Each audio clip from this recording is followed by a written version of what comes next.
To the commercials, followed by the regional update. We'll also go online to recognize some of you who are following the show this morning. And of course, we'll talk about some of the pertinent issues happening in Liberia. The latest debate is the honorable debate enacted by Nobel laureate Lema Bowie. Says people in government in Liberia should not just be called honorable. Whether members of the legislature, whether cabinet members, we should not call them honorable. Others say they should be called honorable. So these are some of the things we'll be talking about this morning, along with other national issues.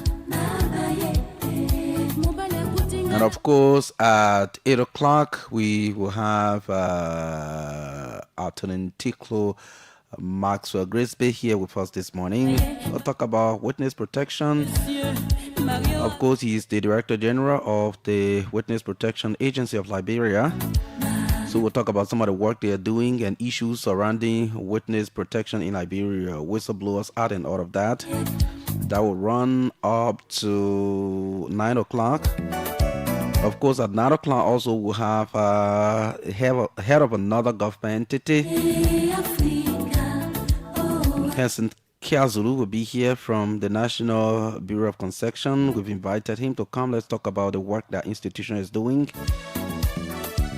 whether they are doing reform or whatever it is. So we'll have Kiazulu with us this morning at 9 to 10 o'clock. So this is what the show looks like this Thursday morning. Fatu, good morning. Good morning, Marka. You joined me, so I know that Mr. Lieutenant said good morning because I've been here since 5:45. No, I think 5:30 something. Okay. Yeah. Chokon can come for me soon, you know. Nobody I'll get Chokon complaint. Nobody get you out on a few days. So yeah, I'll get Chokon complaint to the manager. Chokon can come for me soon. And I'm telling you, directly on the radio, they make it come for me soon. Yeah. Like 5:30. Yeah. Sometimes they make it call me at 5:28 and say, I'm waiting for you to you wait for and from our house here is less than 10 minutes drive. From my house here it should be maybe 4-5 minutes. Okay. Sure. Yeah. So when do you expect Trocon to be at your door? Least 5:30? 5:40. You know, they can use 5 minutes to come. Okay. Yes.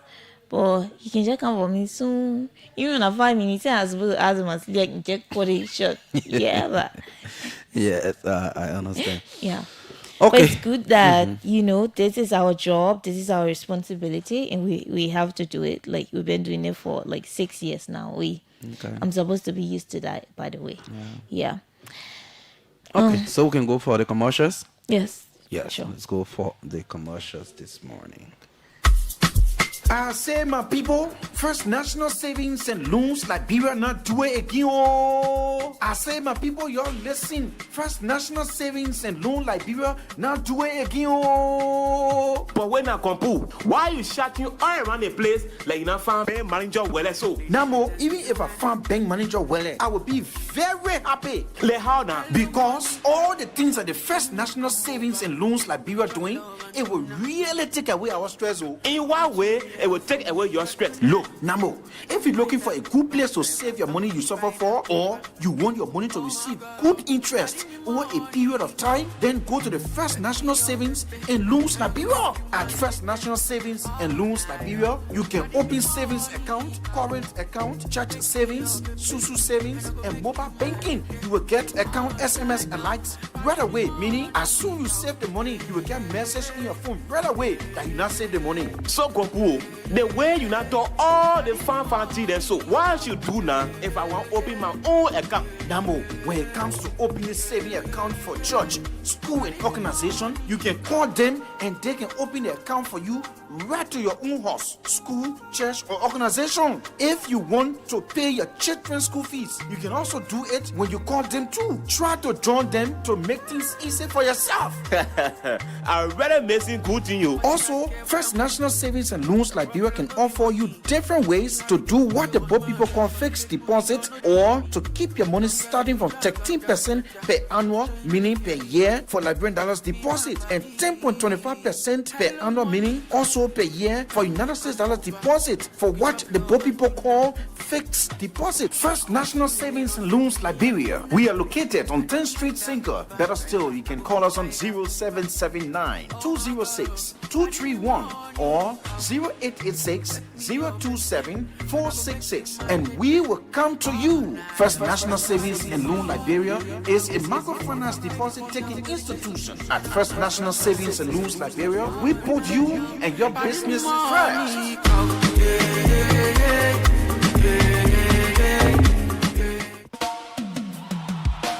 Liberia, get ready for the biggest night of comedy, fun, and unforgettable laughter. Friday, July 17th, join One Star Entertainment in collaboration with Divine Event for our explosive comedy night. Honor the team, Unity True Laughter, featuring your favorite comedians and entertainers: Joseph Dean, Quincy T, Angel Michael, Feature Doe, Julius the Comedian, Ma Mary, and Lopukolu, all on one stage for one incredible night. It's happening at the EJS Ministerial Complex Ballroom. Red carpet begins at 7 p.m. So come early, strike a pose, and get ready to laugh until your side hurts. Admission VVIP $150 USD with 3 persons plus drinks and snacks. VIP $100 USD with 2 persons plus drink and snack. Regular is $50 USD with drinks and snacks. Don't miss this event. Everyone will be talking about Comedy Night, Unity True Laughter. See you Friday, July 17th at the EJS Ministerial Complex Ballroom. For table reservation, call 0555-569-920 or 0776-149-616, or better still, 0777-515-198. Don't miss this event. Everyone will be talking about Comedy Night, Unity True Laughter. See you Friday, July 17th at the EJS Ministerial Complex Ballroom. And of course, our cousin may compete and Yana to break hell loose. And I'm calling on all your politicians to come and support and let work together in unity for the common goal of this country. Hear the sound of the freedom that the reggae brings. We are brave. We are passionate. Hey, Tanu, I need cash and there is no ATM around here. Really? Did you try the EcoBank POS? POS? I said I need cash. What is it about POS? Judy, you can get your cash through the POS. All you need to do is to visit any EcoBank Express point or petrol trade gas station and request to use the POS. Guess what? It can also take other bank cards. Oh, widow, you mean cards from banks overseas too? Yes, it should just be your Visa card. Wow, great. So when there is no ATM around me, I will just use the POS to get my money fast. EcoBank has made it too easy, man. EcoBank and innovation that will 5 and 6 so. EcoBank, the Pan-African Bank.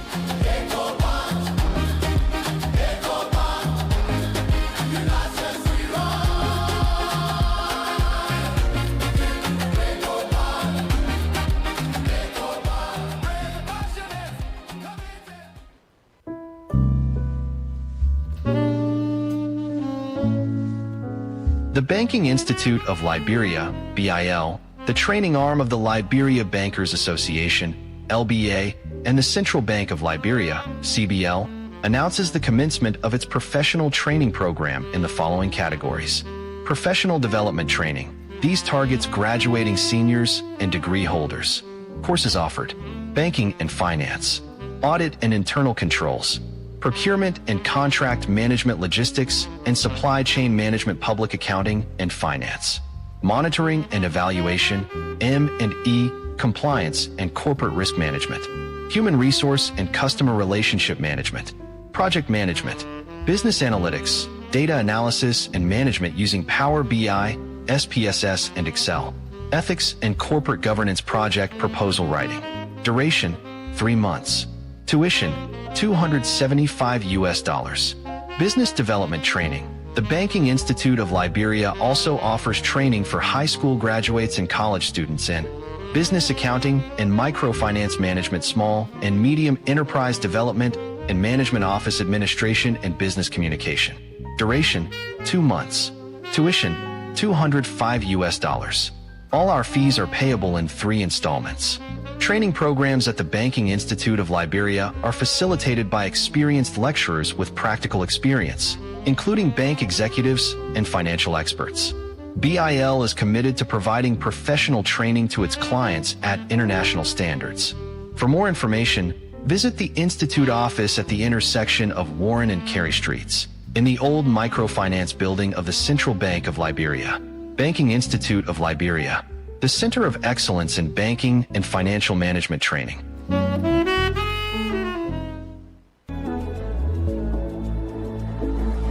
The sun is hot and this traffic isn't moving. Worst of all, my car insurance expires today. Now I have to find a parking to stay in long queue. My whole day is gone. My friend, why are you doing that to yourself? You don't need to go to them. Sir Auto Express comes to you. It is the fastest way to get your auto insurance in Liberia. Will they come to me in this traffic? Anywhere in Monrovia, just send your vehicle documents to them on WhatsApp. They will process everything in 10 to 15 minutes. You pay with mobile money or cash. When they arrive at your door, no stress, no waiting, and the best part, delivery is absolutely free of charge. So I can stay in my office, send a WhatsApp, and my sticker just appear. Exactly. And listen, if you insure your car for 1 full year, SAR gives you a free gasoline coupon. You are saving time and getting free gas just for being a new customer. It is extra value for your money. SAR Insurance is committed to protecting you across Liberia from Broad Street and Cinco, Todwala, Buchanan, and Ganta City. We are there for you. Drive with confidence, knowing you are backed by a name trusted by the Central Bank. Get your relief today. WhatsApp us at 0770-381293. 0771-504645. Free calls on Orange 0771-111222 or Lone Star 7223. SAR Auto Express. No stress, no waiting, just simple, fast delivery.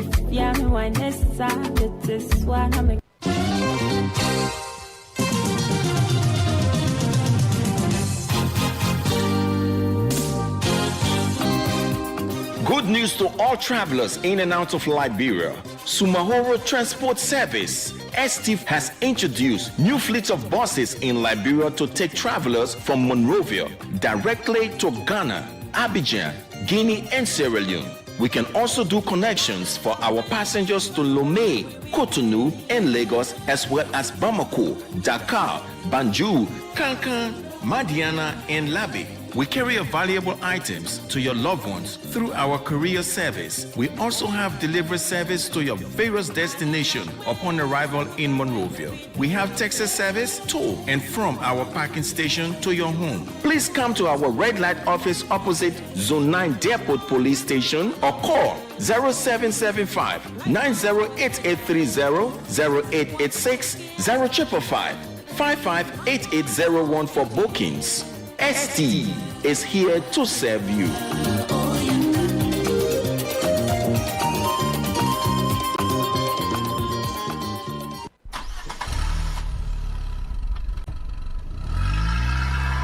Your cars, generators, and other machines can last much longer when you use the right kind of petroleum products to power your engines. Sonic Group, located on Bushwood Island, is dealer and distributor of high-quality petroleum products across Liberia at available prices. At Sonic Group, we sell and distribute high-quality petrol, gas, and diesel fuel to fueling stations across the nation. Our highly trained, professional, and customer-friendly staff are always waiting and ready to serve you. We deliver your petroleum products to your destinations on time. No worries. Power your engines with the right kinds of petrol, oil, and gas today and save time and money. Come to Sonic Group, your one-stop distributor of high-quality petrol, oil, and gas. We are located in a BMC building opposite UBA Bank, just a block away from LPRC on Bushwood Island. For more information, call 0777-062-441 or 0886-473-164. Sonic Group, spinning the wheels of oil and gas in Africa.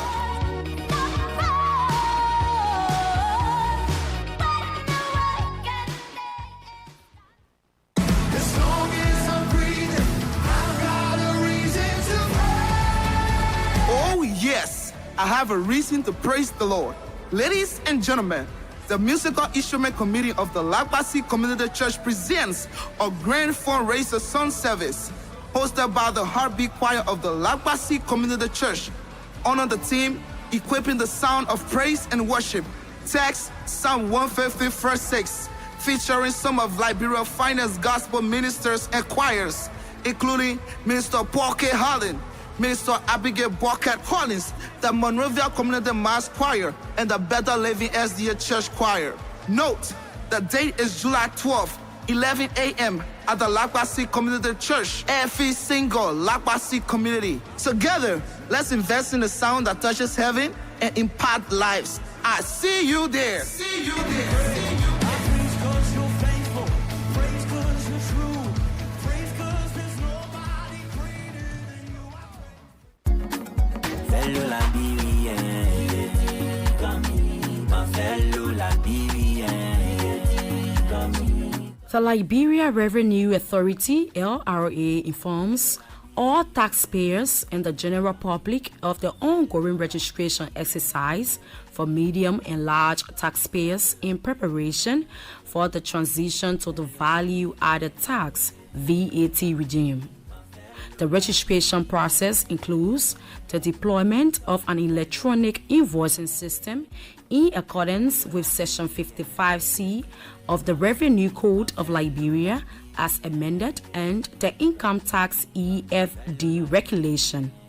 All concerned taxpayers are encouraged to register online on the LRA website www.lra.gov.lr by clicking on the Online Services tab, selecting GST or VAT registration, and completing the registration process.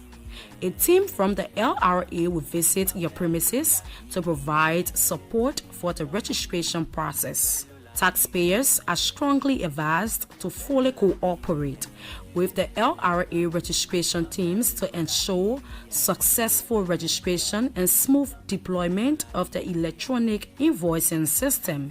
Failure to comply with the registration requirements may result in penalties as prescribed under the amended Revenue Code, including other punitive measures. Please note that pursuant to the Liberia Tax Amendment Act of December 2025, approved on March 24, 2026, the Goods and Services Tax GST rate has been adjusted from 12% to 13% as part of efforts to facilitate a smooth transition to the value-added tax VAT system in 2027.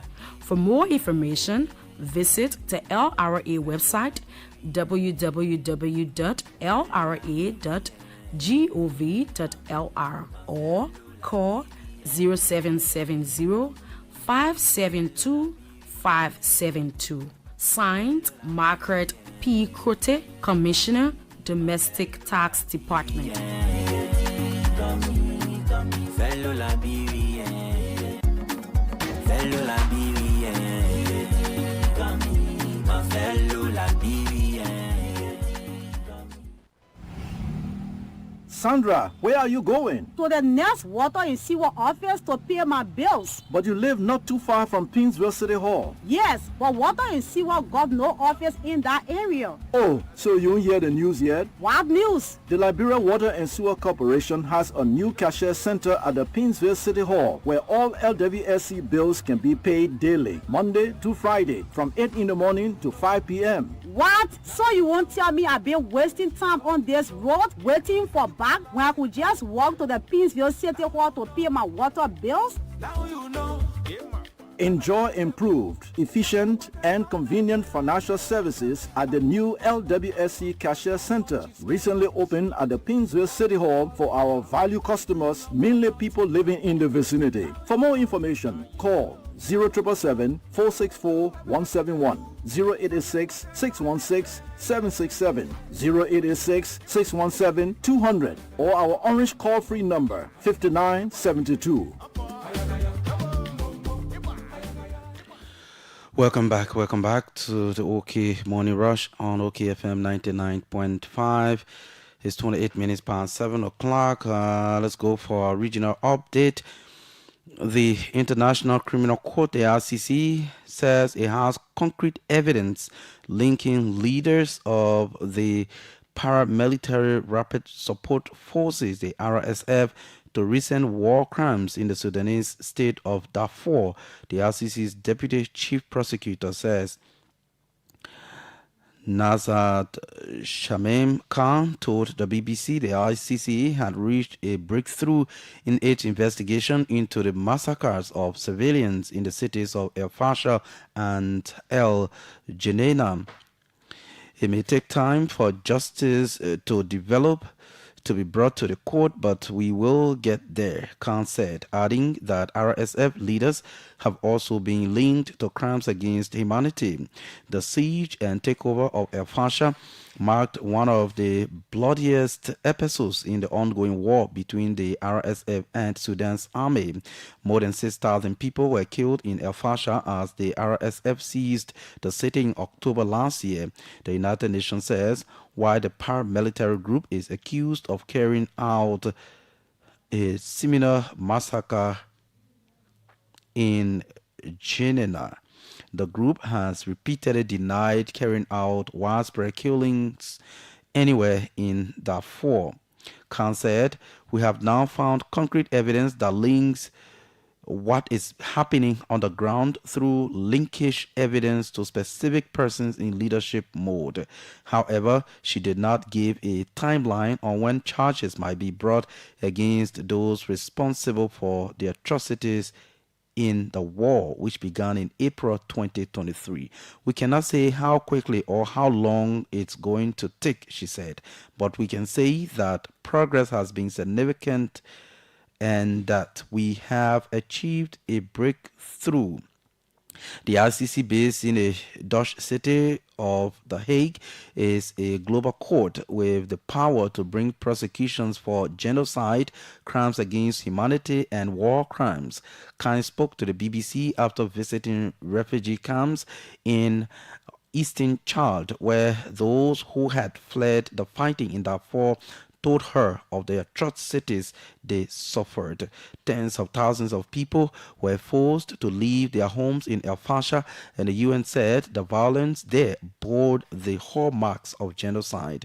The RSF has denied widespread allegations that killings in the city were ethnically motivated and follow a pattern of the Arab paramilitary targeting non-Arab populations.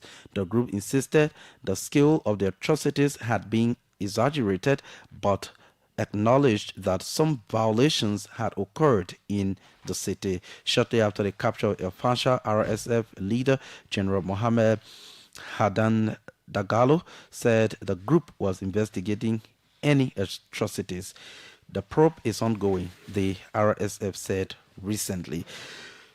Yeah, so far from the continent, this is the latest story so far from the BBC. So we will look at our followers with Fatu Kamara, who is right there to look at those who are following us this morning. Okay. Yeah. So this morning we have Benjamin Kanabo. He's following from Bo City, Sierra Leone. Ishaka Mayamu Sharif is following. He says, "Good morning. I'm following from Central Monrovia."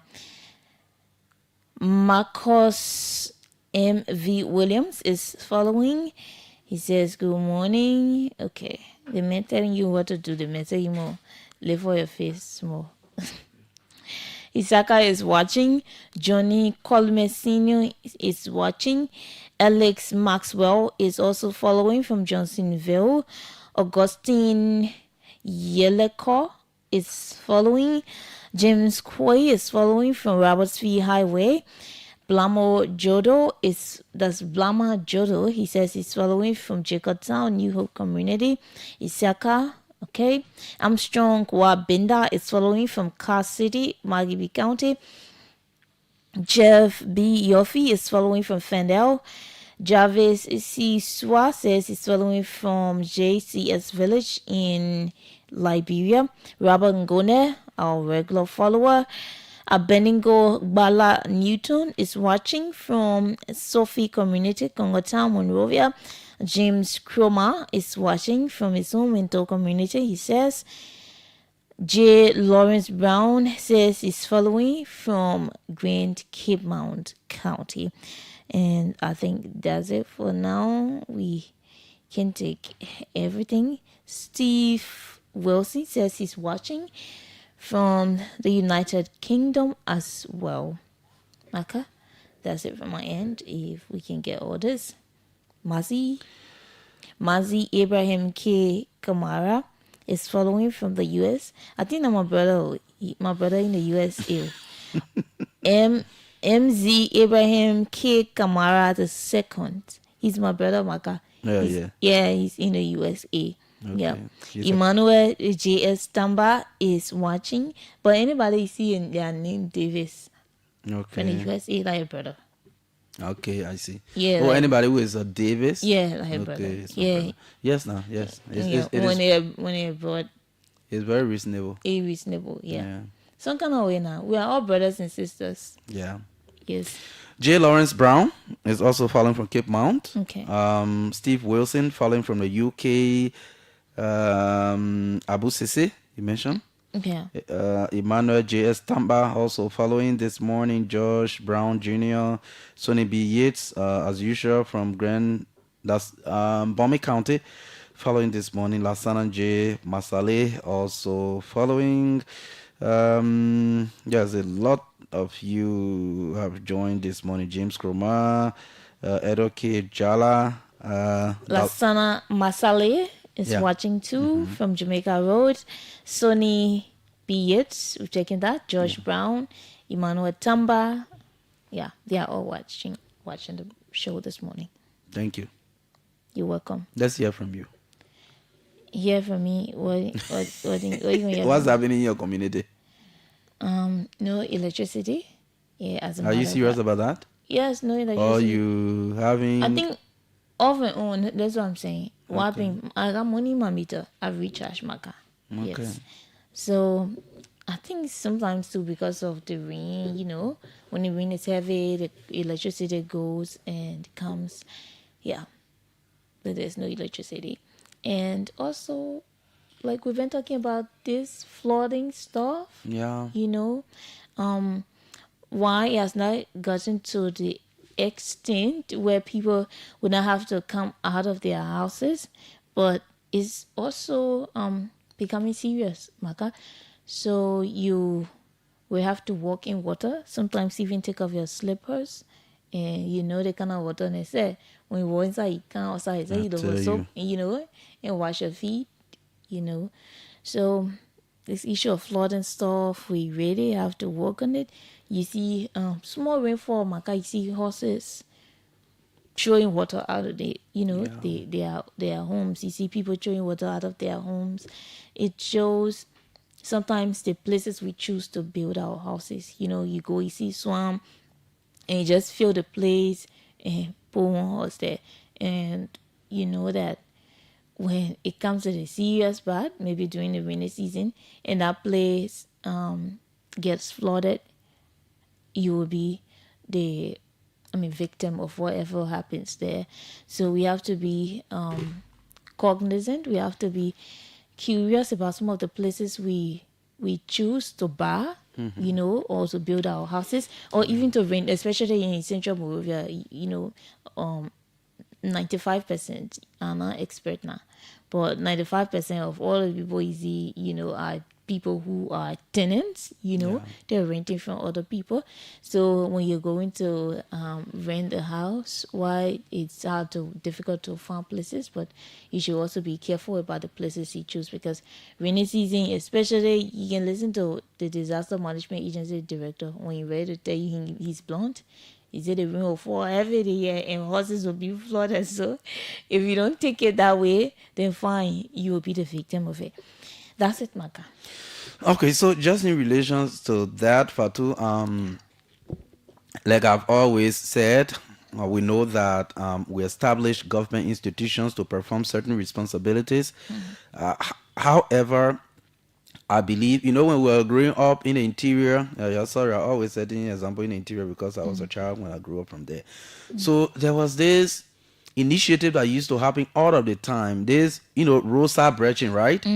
It was a responsibility of the man and his family who have their farmland along certain stretch of the road to brush that regularly. So no government can advise you. Yeah. As long as the time to do the roadside brushing reaches, everyone is doing theirs. And at the end of the day, if you used to travel way back, I don't know whether that is still really happening, but if you used to travel way back in the interior along the road, you always see the roadside brush nicely. So when people are traveling, sometimes you tired, you sit on the road and eat what you want to eat and go your way. Now, the case is very different in the urban areas. While it is true we have city corporations that are supposed to be taking some of these responsibilities, why is it that somebody has a shop right here or a store or even their house right here and the drainage is passing right in front of their place? That land they bought that they so cherish, but the drainage is clogged right in from their store, their shop, or their home. But they don't take the responsibility to clean it. Like in the interior where the men will say, oh, this is our farmland, so the public road, it is our responsibility to clean it. Why people don't do that in the urban area? I think people should start to do that. And also community leadership, because there's flooding, we are still talking it, and people, some people who are in dry area, they don't take it very serious. Maybe they think, oh, every morning you're talking about flooding, but this is very important. Okay, so we expect that in the communities, the leaders will be able to mobilize people to start cleaning critical areas in the community that are prone to floodings, and it is very important that we start to do that while we wait for government to come and do what it's supposed to do. For self-protection, we supposed to be doing something as community people to prevent the kind of impact we will have when the waters are really heavy in the communities. And you mentioned the National Disaster Management Agency. Yesterday, I know we had a lawmaker here who was blaming them because of a storm in April that happened in some part of Nimba County. Again, I know I've said before that we establish government institutions just to give people jobs. And we should move away from that.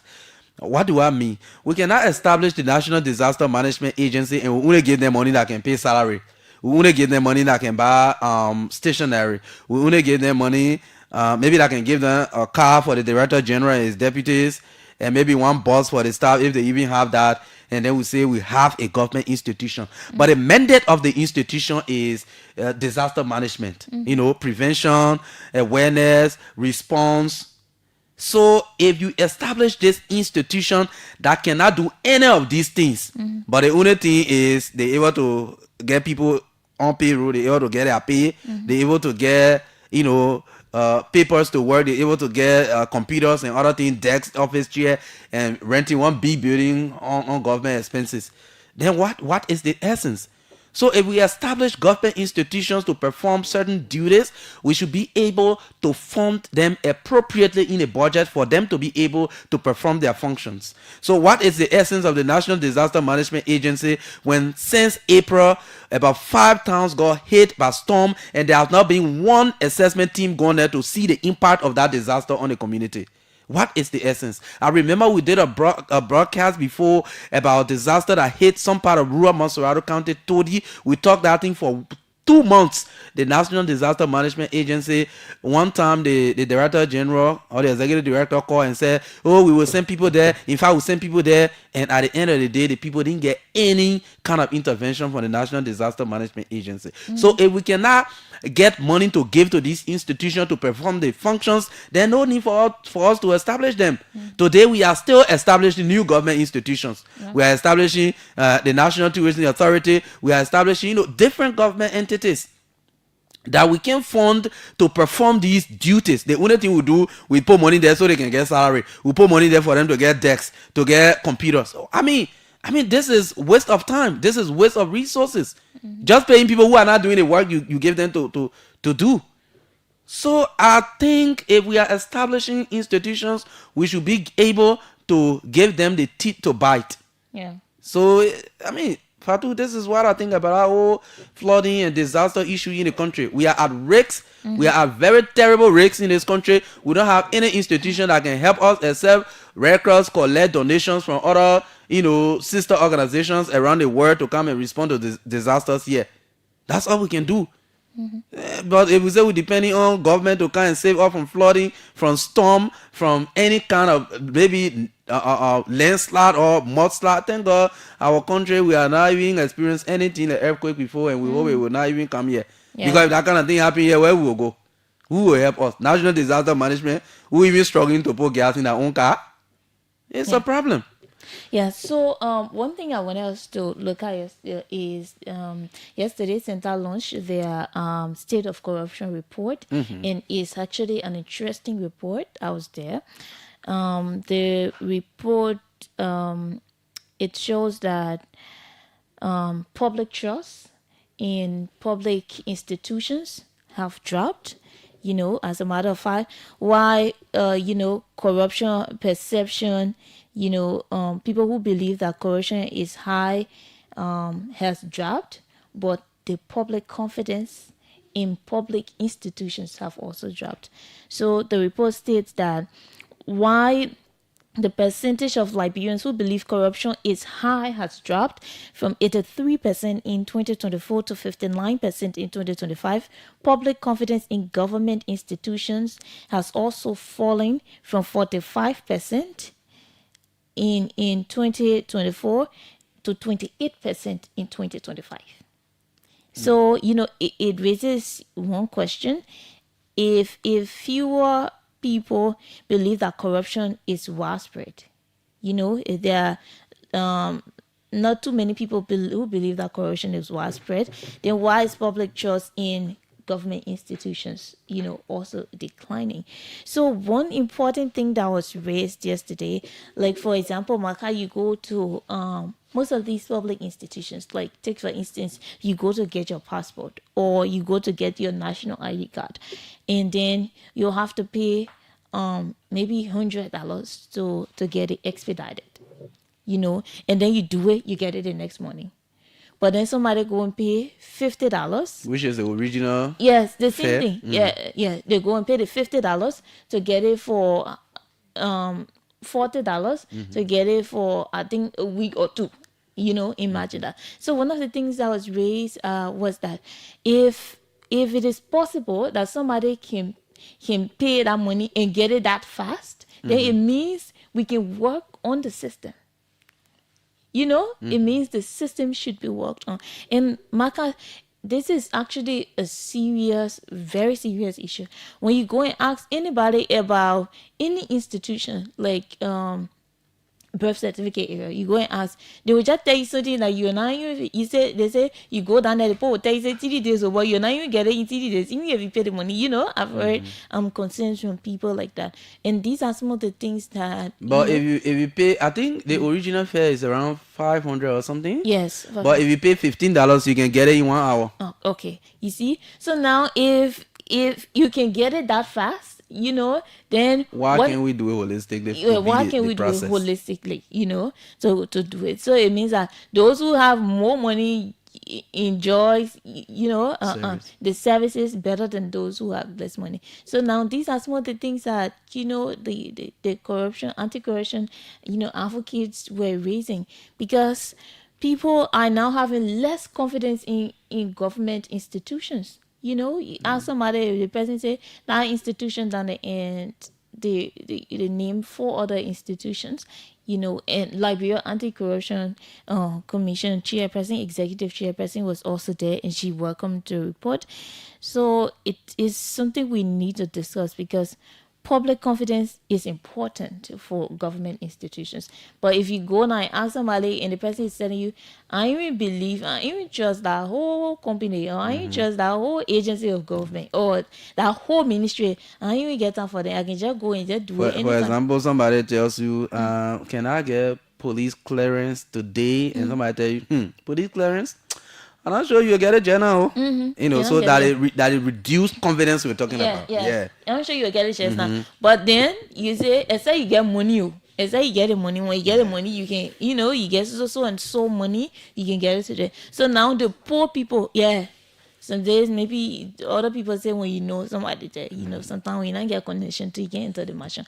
So these are some of the things. So they'll tell you if you have the money, that the only way you need to pay more money to get access to a service that is 500. What are the processes involved? If somebody can just print it out, can just take your photo, scan it and print it out in an hour or 30 minutes, then what's stopping, what is causing that huge gap that you get somebody 2 weeks to get it? Or only because the person paying $500 US? And on a very serious note, if we talk about improving service, all the time we listen to government institutions, government leaders talked about improving service to the people. Even most of the time when the president speaks, he talks about improving service delivery. So if you say improving service delivery, practically these are the kind of services we are talking about. If someone is supposed to get a passport, and if originally the passport division has the capacity to produce the passports in 3 days. Yes. Let them produce it in 3 days. Instead of saying, okay, if you pay the original fare, which is $40 for passport, you can get it in 1 week. But if you pay $80, you can get it, in a day or two. So the same capacity, the same work you're doing to get it in 2 days, why you can do it to get it, across the board. Yeah. So if you say improved service delivery, and we stay spending 1 week to get, or 1 week, 2 weeks to get passport, we stay spending 2 weeks to get birth certificate, then practically where is the improved service delivery? Yeah. So we believe that if you are saying improved service delivery, there should be monitoring of these institutions to ensure that they are actually delivering services in time to the Liberian people. It should not be the one that get money enjoy the privilege. Yeah. It should not be that way. So we talk about the government decentralization. We talk about reactivating the county service centers across the country. You don't expect somebody to come from Grand Crew, to come to Monrovia to get driver's lessons. You don't expect somebody to come from Maryland to come to Monrovia to get birth certificate or to get passport, for example. So I know I listened to authorities from the passport division recently, and they said they are working on people staying where they are, regional office. So that is very good. So these are the kind of things we should be doing instead of creating inconvenience for our people in terms of service delivery. So Fatu is right about that, and report should be. And sometimes when these civil society organizations who are working in these various sectors, when they take time, gather data, and compile these reports and release them, some people in government will say, oh, they civil society people are just criticizing, they just want to pin the country, bad, or pin the administration bad. But that's not the issue. These kind of initiatives are meant to let you know where you have challenges, where you are doing well, and it gives you the opportunity to correct the wrongs and move on. These are very important initiatives, and we should appreciate institutions that are doing those things. Yes. So Center also pointed out, weak enforcement of anti-corruption laws. Liberia has established institutions like the Anti-Corruption Commission, the General Auditing Commission, the Financial Intelligence Agency, and now the Witness Protection Agency. So the question is whether these institutions have the resources, the independence, the political backing to do their jobs effectively. So the report is recommending increased funding to integrity institutions and the creation of the anti-corruption court, to help persecute those who are found guilty, with corruption. So now another thing is the Swedish embassy that has been supporting most of these anti-corruption costs, is about to leave the country. Now, how can especially let's say Senta that has done this report, and Senta does this annually. So now how can we as a country support initiatives like this, because it has been international partners. It is international partners that is always supporting, causes like this, so that people can know how much people think about corruption in their country, raising issues about corruption. So what can we do so that these reports can continue to come out, so that we can fight corruption? Because if there are people they're not there, we will not know. Marka, how do we get to know if even public confidence in government institutions have increased, or it has dropped, right? So it's important. They are recommending increased funding for integrity institutions and the creation of the anti-corruption court.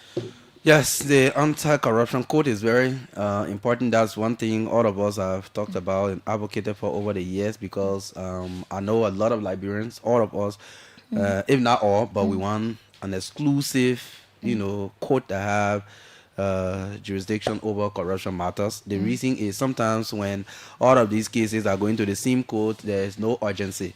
So at the end of the day, if you have this exclusive court established, then the LACC or other anti-graft institutions can just go straight to that court with case. For example, if corruption case go to court today, prosecution starts maybe the next week, and in the course of 2-3 weeks, that case is done and we know the outcome right away. Instead of dragging, some corruption cases have dragged on in this country for more than 5 years, 4 years, and at the end of the day, Liberian people will tell you, say that Liberia thing, as soon as they accuse the people, it finish. That's the kind of thing. So yes, that would be great. And also we understand the Law Reform Commission is also working with other governmental partners on establishing a family court. That one will be exclusively for family issues, non-persistent, non-support, all of these ones. They'll do that thing and it will be all right. But let's talk to a few persons, Fatu, as we welcome our guests. So you listen to our talking points this morning. You can make a contribution on 0777 700 995. That's 0555 700 995 and 0555 995 995. These are the numbers you can call. Join the conversation this morning here on the OK Morning Rush. Let's take the first caller. Good morning. Yeah, good morning, Marka, and good morning to Fatu. Good morning. Yeah, my name is Richard Sanford, calling from Cinco. Okay. Yeah, Marka, I take interest in the issue that has to do with flooding in our country. And you see, Marka, I will just use one word. Indiscipline is what is suffering us.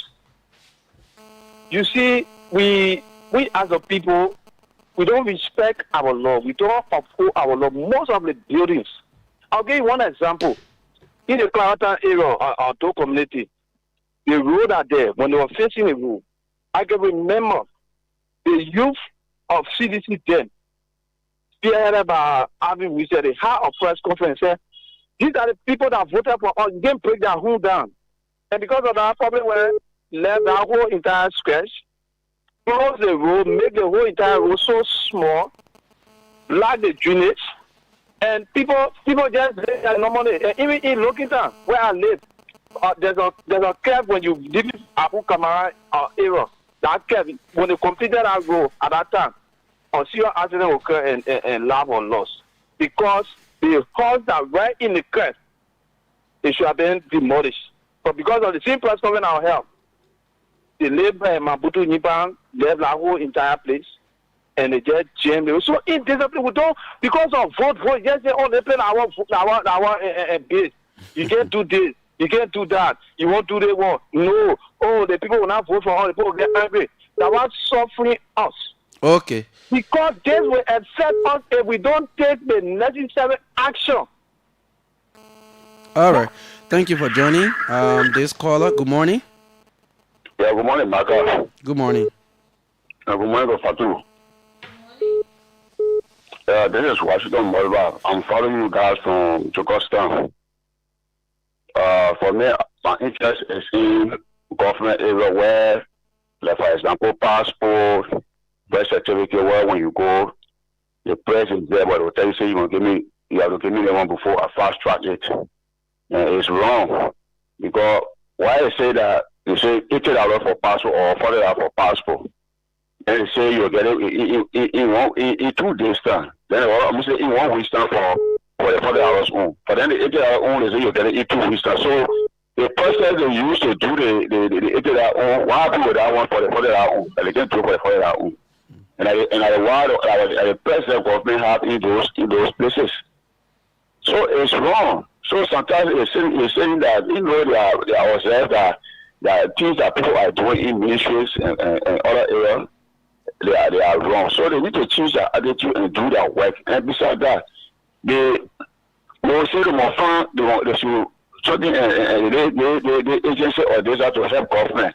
But they get their job at the end of the day, they don't want to do their job. They will say, they put all kind of excuses. Why if they tell you they don't have the resources, needed to perform these functions? But thank you anyway. Thank you. Let's talk to this person. Good morning. Morning, Marka to Fatu. So, Marka, you said something. My name is Hafo first. Who is Hafo? Care. Go ahead. This guy, the son of the late Digon. Don't give me a hard time. Go ahead. So this thing you talk about, the people will demonstrate against you. You don't know. They all started with it for you. You say the people talking about government should create job. Then you say why they creating ministry agency and they're not functioning? Because the government want to create job to give money to people. So the people happy let the government create any kind of ministry, whether they're working, they're doing the work for which they were established. All the people know they want job creation, eh? Yeah, job creation. So they want job. So the government too creating any kind of ministry or care help ministry. You go there, they employ 150%. That other people want. But whether they're doing the actual job, you can't see it. They just get money, the curfew, they get money to take home. The budget, 75% goes to salary. And we must put stop to this kind of a thing. Okay. Let me tell you something. The way in Cloudtown, where that football field is, before you cross, there's a bridge there. That place that was water. People used to drown in that area and die. But then they went and closed up that whole area. It's a water route. The fellow that just called and said that place, I know it because my father got a house there. I know it because we used to build bridge. But this thing I not called for. But this is Liberia. Thank you very much. All right. Fatu? Are you? Yeah. Okay, so thank you. We have our guest in studio already. He is Councillor Attorney Tiklo Maxwell Grisby. He is the I've been forgetting your position.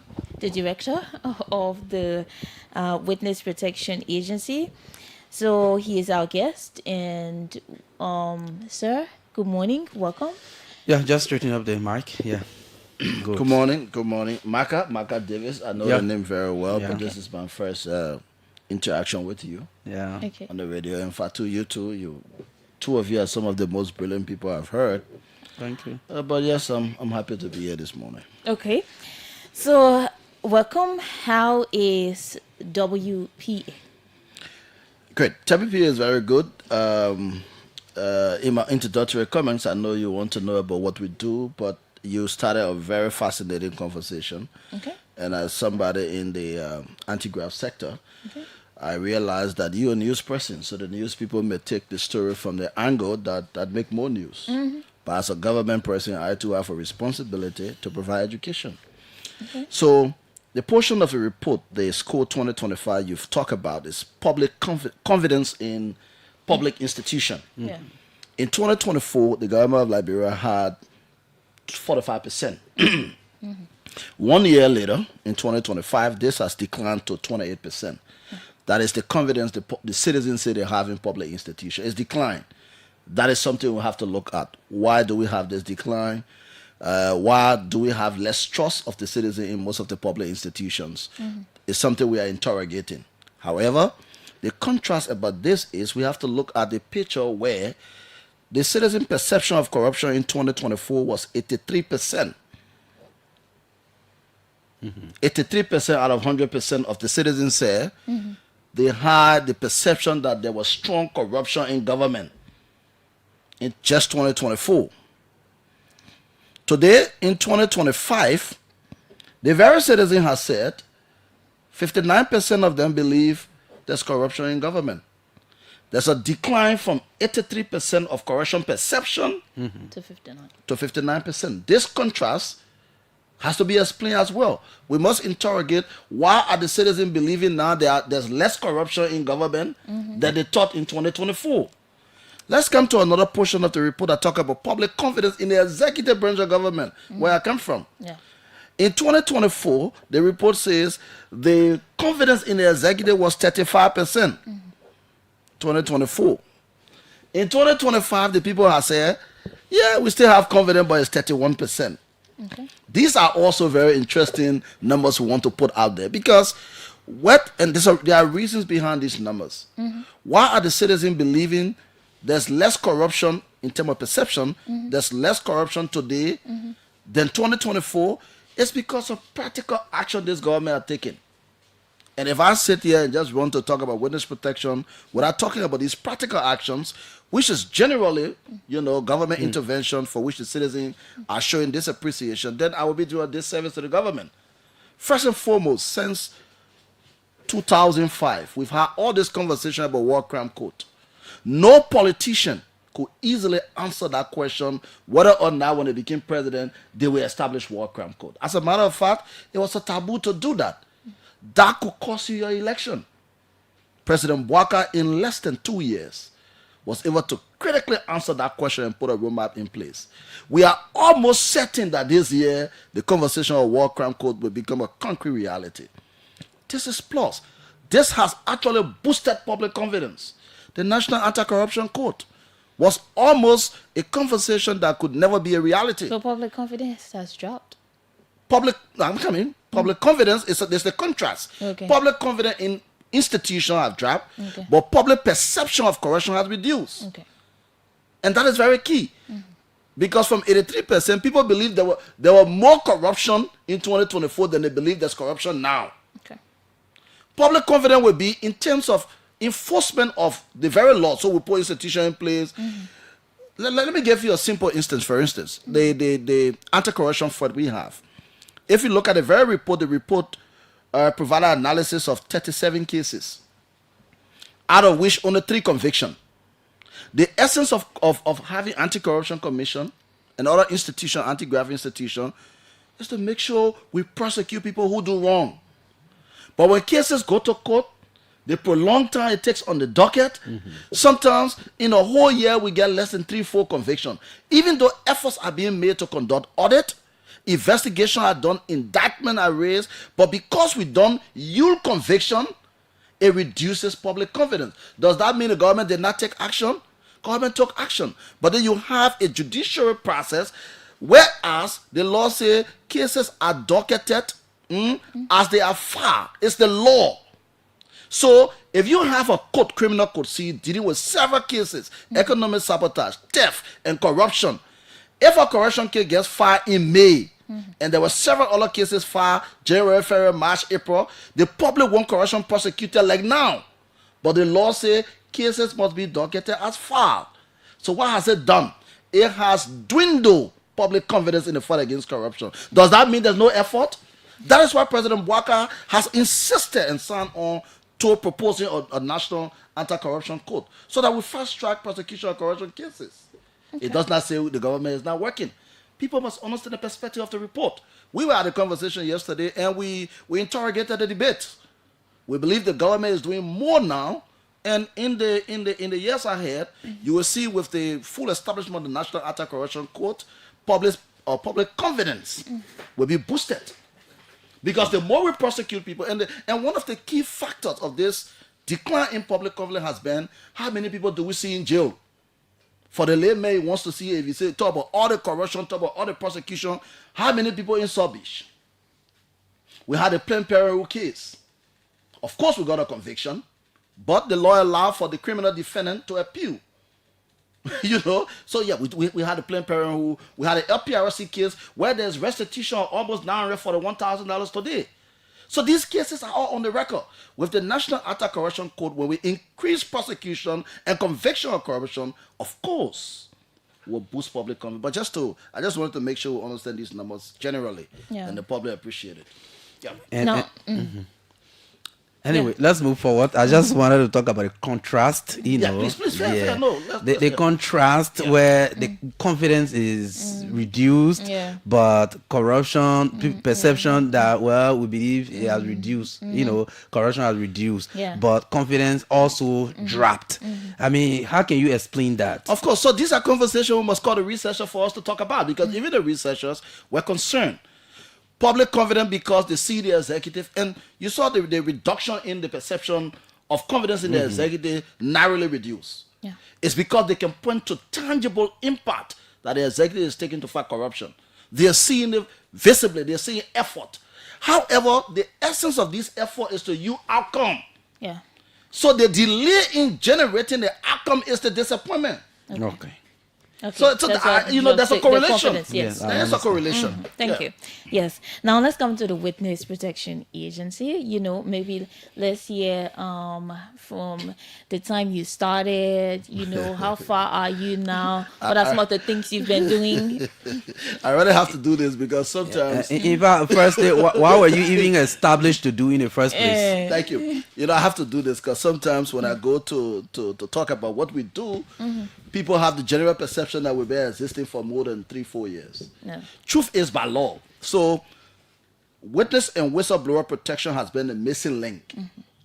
Some of the reasons why we've had less conviction, some of the reasons why we've had a lot of failures, in prosecution, is because the transitional justice process cannot become successful in the absence of a successful protection program for people who stand up courageously to testify.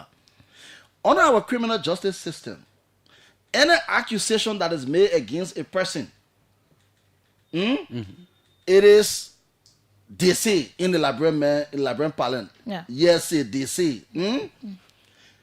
For that DC to become something that will lead to punishment, you who carry that DC, you must prove it. So the criminal procedure law say the state must prove her case beyond a reasonable doubt. That means when you finish talking, it should be so convincing that anybody listening to you should believe it. If any doubt is created, that doubt will benefit the person you're accusing. How can the state succeed in proving her case if people who witnessed the crime are now willing to come forward to testify? And why are people apprehensive? Why do they refuse sometimes to want to testify even though they've seen something bad happen? It's because the history of the past, where when people come out to testify, they get haunted. Sometimes even by elements of the state. So in 2003, the United Nations passed a convention requiring member states to protect people who want to testify, or sometimes even journalists, and other human rights defenders who they can't sleep, they worry about corruption and the harmful effect on the country. They won't talk about it, but when they talk about it, then people go harass their family. The United Nations said member states should protect them. They call them reporting persons or whistleblower. Also, the people who get harmed. Somebody come to your house, they rape your daughter. Then when you want to, they say, I will deal with you. These are victims. So the United Nations Convention Against Corruption require all member states of the UN to protect these people. Liberia ratified that convention in 2007. But since 2007, the government of Liberia did not take any practical action to ensure the protection of witnesses, whistleblower, and victims. Fast forward in 2019, 2020, we started hearing about plenty of things. Some people go audit, we can't find it, no case, nobody talking about it. Some people go do money exchange business, then some people lost, nothing happened. Some boy then they say they go do wedding, they were beyond water, they say that. Not how you get whole country, whole human being lost. And nobody can talk about it. We can move it to prosecution. So the past government decided that, look at, we have a responsibility. Why are people not coming to testify? Because if we don't have people coming to testify, then we will not prosecute. Because when we carry anybody to court and we can prove the case, then we will lose the case. So in 2021, the past government drafted the Witness Protection Act to protect people who will want to testify in court to support the judicial process, and the whistleblower law for people who want to make disclosure. They want to talk about something, but they want it need to be called. They want nobody to know they talk about it. That is two group of people. So they drafted that law in 2021. The law went to the legislature. It was not until 2022 August that the law was passed. But as a lawyer, we know that laws are not self-executing. When you read law, the law can implement itself.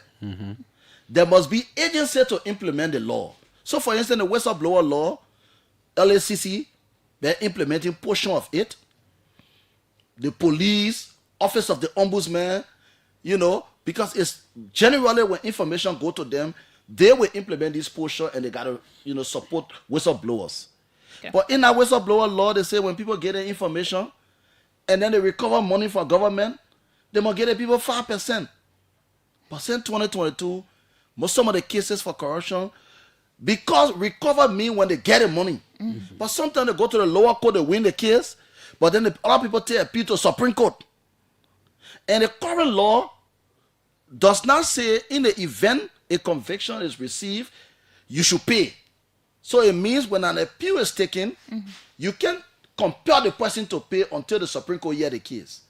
The difference between the current law and the National Anti-Corruption Code law is when you go to the Anti-Corruption Code and the Anti-Corruption Code hold you liable for something, if you're found guilty, because it's a crime now, if you are found guilty of committing corruption, even if you appeal to the Supreme Court, you will pay for it.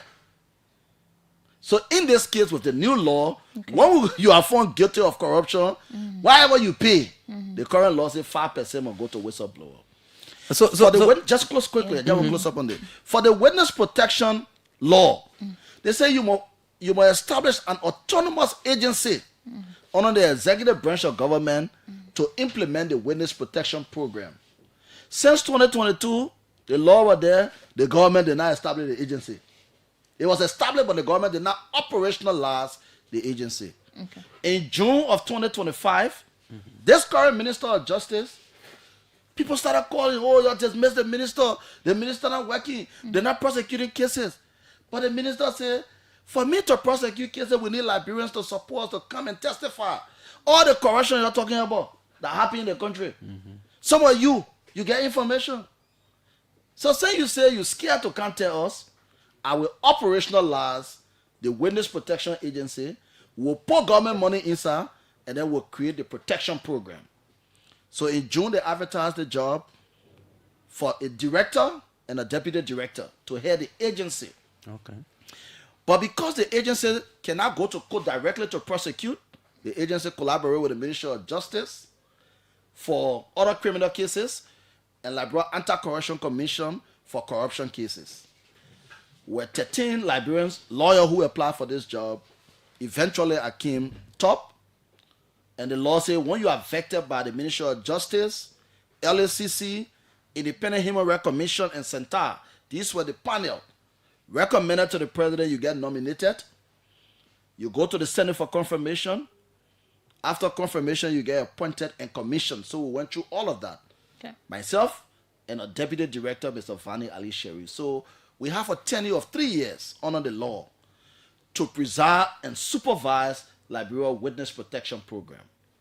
So I hope I try to explain and succinctly. Thank you. Okay. So one thing I wanted to maybe make clear is maybe the similarities or the differences between maybe a witness and a whistleblower. Can a witness be a whistleblower or can be both? So a witness cannot be a whistleblower. And the reason is the law says a witness is a person who either want to testify or testify or will at some point in time testify in a case. So that person is a witness. So they are not afraid to be known. They are prepared to stand in court and give testimony. That witness. But a whistleblower is somebody who just want to make disclosure. Then when you call their name, they don't want to be known. So a whistleblower can become a witness. Okay. He or she can make a disclosure and say, I won't go beyond, I want that person to see me. Okay. But the government should protect me. But once you come to testify, then you now whistleblower again, because now people already know you. But the people now don't know whistleblowers. Okay. So that's the difference. One make disclosure whistleblower, and the witness testify in court. Okay. Yeah. Okay.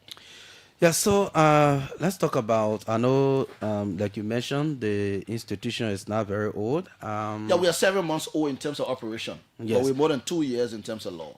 So let's look at some of the major work you have done in terms of setting the pace, because we were just criticizing institutions that are established. They only taking pay, but they don't have the money, the resources to do the work they actually supposed to be doing.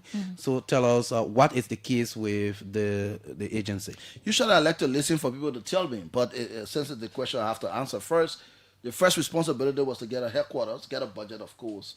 We made a presentation at the Ministry of Finance and the legislature, because we were commissioned in November of 2025, so we had the opportunity to push for inclusion in the 2026 budget. We do have an office.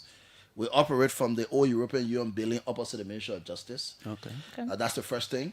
Second, because we were 2 appointed officials, we had to do the staffing, get competent people to man different divisions of the entity. Because we came out of a competitive process, we too have obligation to ensure that those who work with us similarly go through the rigor to get a job. So we had a panel comprising 5 entities: the Civil Service Agency, Witness Protection, Ministry of Justice, LACC, and the Independent National Human Rights Commission, who assisted in recruiting our senior officers who are today helping to serve the entity. Of course, no entity can run with an annual work plan. We had to do an annual work plan that will project our expectations for this year. Okay. So that was very key. Then we now decided that how do we strengthen the institution? We have to be into practical implementation. So we've developed different SOPs for the Witness Protection Program, which we've shared with the Ministry of Justice and has been approved. We developed the safe witness and whistleblower concept, which we share with both the Ministry of Justice and the Executive Mansion. Looking at the score report for 2024 and the MCC report. From Center? Of course, score report, the Center report, because corruption perception in 2024, 83%.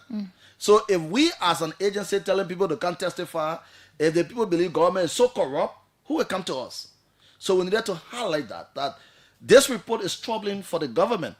If people confidence must be built in the system to come and want to give testimony, then we must approach their perception. Interestingly, the whistleblower law under Section 16 requires every employer in the Republic of Liberia to publish the law. But you see, when you read a law, any law that requires an action to be taken that does not simultaneously provide punishment for failure to do that, that law becomes an information. So interestingly, even though it's a law in Liberia that every employer should publish the whistleblower law so that employees are knowledgeable about who can make disclosure and how to make protected disclosure, but there's no provision for punishment.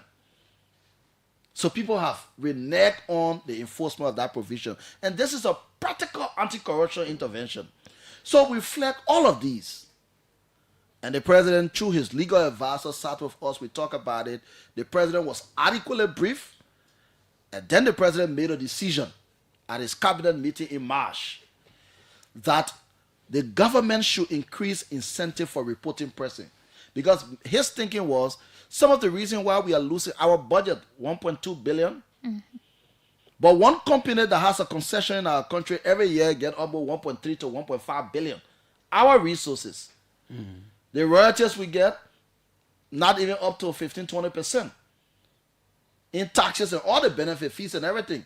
So how can a country so naturally endowed that the export of natural minerals from your country just for one company is over 1.5 billion, and the whole country only thinking about corruption in the 1.2 billion budget? It says something about us. So the president has instructed the cabinet to review the law and ensure that the places where there are weaknesses, we strengthen it. So we are making the non-obligation under the new proposal that every employer in the Republic of Liberia will publish the law. You will appoint a compliance person in your institution who will monitor the protection of employees who make disclosure and report to the agency, and that person will be trained by the agency. If you fail to do that under the new proposal, we have, punishment for that. One, blacklisting of the institution. Will publish your name on the World Whistleblower Day. International Whistleblower Day is June 23rd, as declared by Transparency International and other civil society. For the U.S., it's July 30th. Since 1778, the American government celebrates July 30th every year as Whistleblower Day. So it's important. It is the whistleblower that will help us expose corruption in the private sector. How would you ensure that that person is not being maybe influenced or coerced to do something else by the institution they are with? The compliance person? Yeah. So that's a protection you have. Because in the law, we are providing punishment for failure to publish. We are providing punishment for retaliatory action. For retaliatory action, it's going to be a felonious crime. But for not publishing the law, we have blacklisting, we have sanction, we have fine. So we blacklist you and say the company here is not respecting Liberia law. They're not, supporting our anti-corruption law. We have sanction. We read the business registration not to renew your business registration lesson. And if you don't have business registration, how you do business? So there are several other means we are introducing to compel people to introduce the culture of integrity in the public space, because we lose more money in private sector than we lose in the public sector. So in clear terms, what are the biggest weaknesses in the current law for which you are seeking amendments? Of course, I just signal out one. The second thing is, why have we not succeeded in providing the rewards? Okay. Because if you look at the financial system of the country under the PFM law, every payment that is done should be budgeted. In the absence of making budgetary appropriation for something at this nature, then maybe you should have a trust fund, a revolving fund that allows for these kind of payments. Or you have to rely on miscellaneous under the Ministry of Finance budget.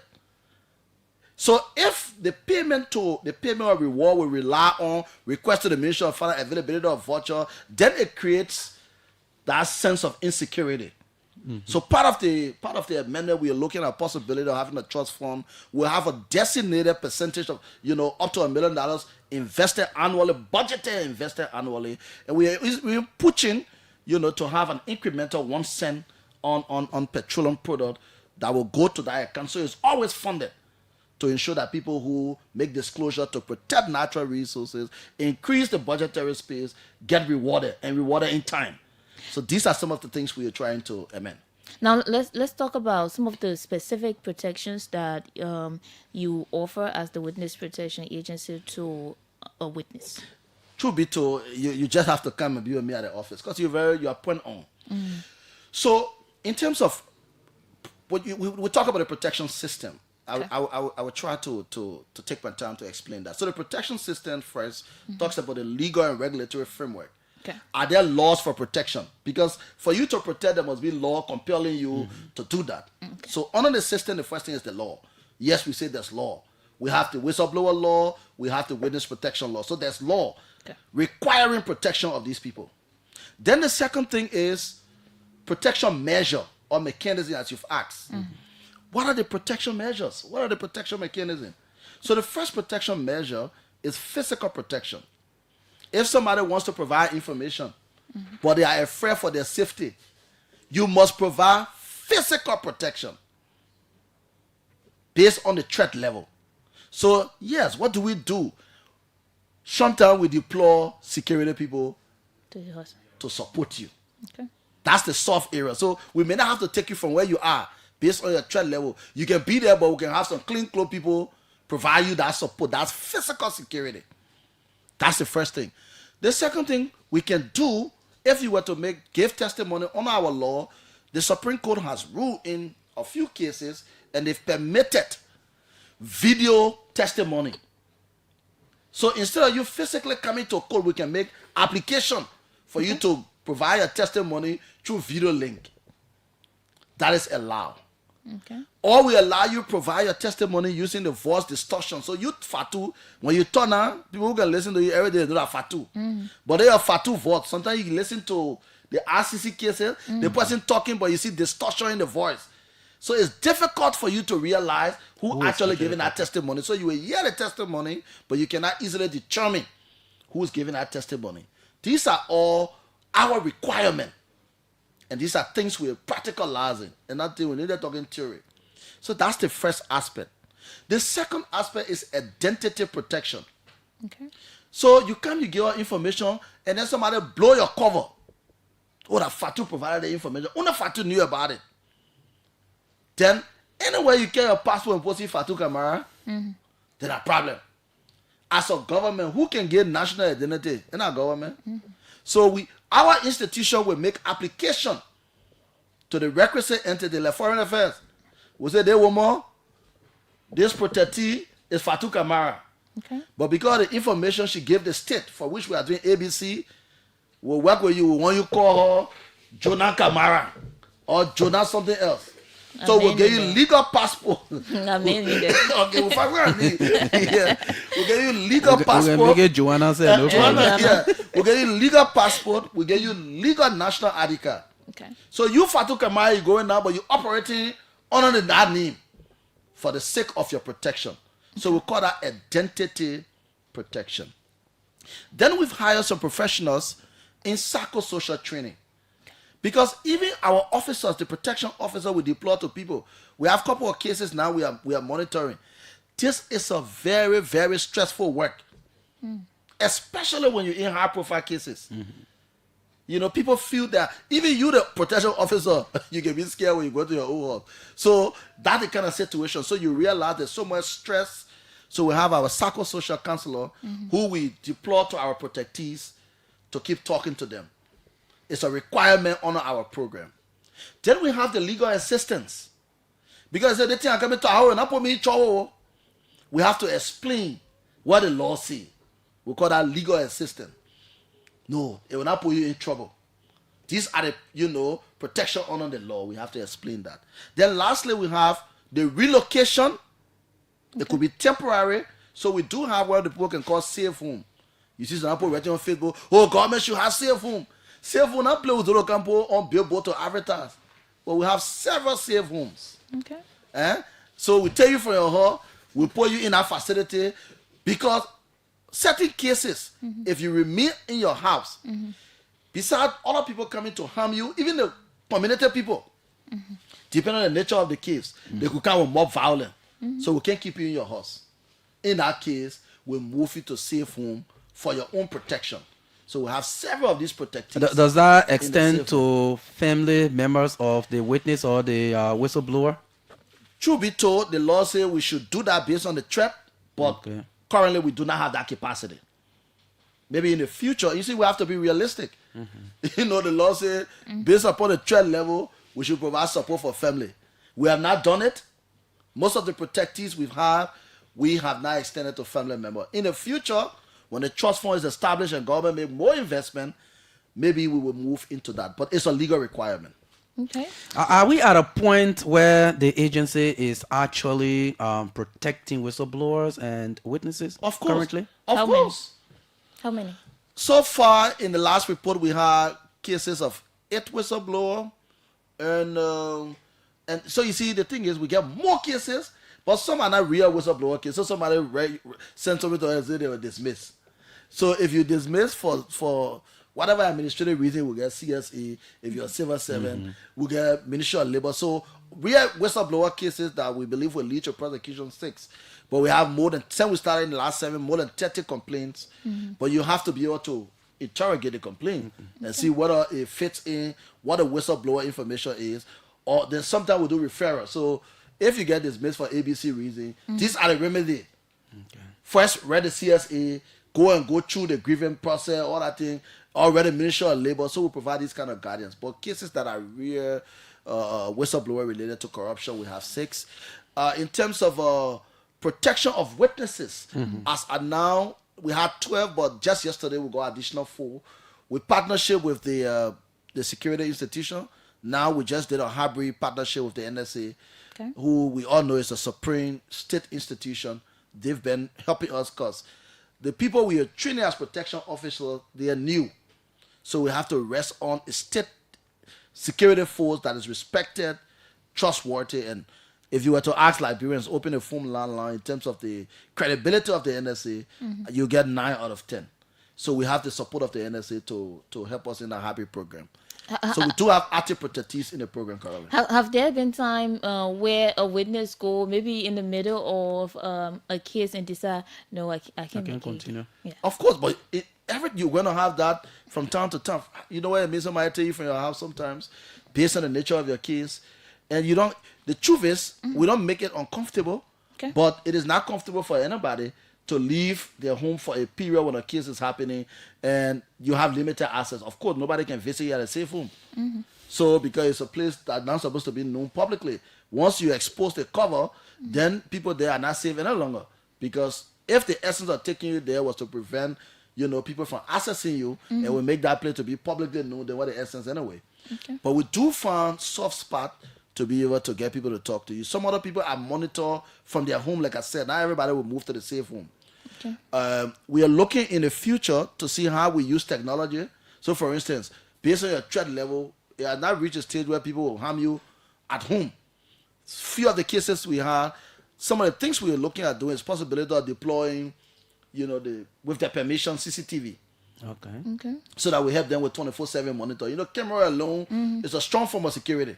So we are looking to all these possibilities, but we are a government institution. We get support as and now. We're getting support from the UN through the Office of the High Commissioner on Human Rights. They are bringing in technical consulting. We're doing one training with psychosocial counselors because they're trying to beef up our effort in that area. And they are helping us develop 5-year, multi-year strategic plan. So we don't have big donor money yet. There's potential for that. EU has a lot of support for this kind of program and we are engaging. And we hope we can explore that opportunity. But with the small size budget, we have to minimize the things we can do. Let's talk about some of your biggest challenges right now. What do you think? Money? As of now, I think it's too early to crowd, but yes, the kind of work we have to do, we believe the government has already made a commitment to make additional investment. Year 1 was, let's do the soft learning, structure, operationalize, recruit. Year 2, course are not Maserado central. You have to deploy, decentralize, and then we put in place the logistics. So it's going to be gradual. The demand is already coming now, and we're on a hot seat. But we believe it should be progressive, incremental. Okay, I wanted to go back to my last question. Now, what do you do if a witness decides in the middle of a case that I can't do it anymore? So it depends the nature of the case, and that's why I usually tell people. Under our law, you don't have to want to do it. Okay. And we have to know that. Under our law, you don't have to want to do it. If a crime was committed here, and for all intent and purpose, the only person who can testify to that crime is Marka Davis, and Marka Davis does not want to be battled with Liberian government team, we will get a subpoena and bring him to the court. And he has obligation to respect the order from the court to come and testify. The argument say we subpoena the man. So it depends on the nature of the testimony that witness has. If the testimony is relevant and material to the outcome of the case, that witness has no option but to testify by law. So another thing is, you mentioned something earlier about sometimes people reporting cases that are not very relevant to the work you do. Of course. Are there categories of issues that people can actually report? Of course. So we have a scope. So it's not it's not open endless that and sometimes we get married. Exactly. So I mean, I'm just worried that people not just be bothering the institution or cases that are not very important. So generally first, organized crime. Okay. So like you have organized crime is the key area of focus for us. drug trafficking, high-profile corruption, serious felony, and serious administrative malfeasance that could cripple institution, that could reduce public confidence. Why are you adding serious there? Oh, the one and I'm serious. That's what the law say. I didn't read the law. I'm just saying what the law say. Yeah. But I mean, the kind of administrative practices that can really, cause an institution to become very ineffective, for which there will be lack of public confidence. Now let's talk about this proposed national anti-corruption code that has generated, significant discussion across Liberia. From the perspective of the Witness Protection Agency, how would such code strengthen the fight against corruption in Liberia? So, there are two things we are achieving with this code. People should take time to read the law. Okay. The first thing we are achieving, like in the debt code, when a ruling is handed down by the judge today, lawyers, we are smart. We found every loophole in the law to survive. So you bring ruling down from the debt code. If the law did not close that loophole, whether we get killed or we get killed, we file appeal. And because generally appeal places stay, S-T-A-Y, on enforcement of the judgment, we just hang it. Because we know when you file case to the Supreme Court, it has to be docketed.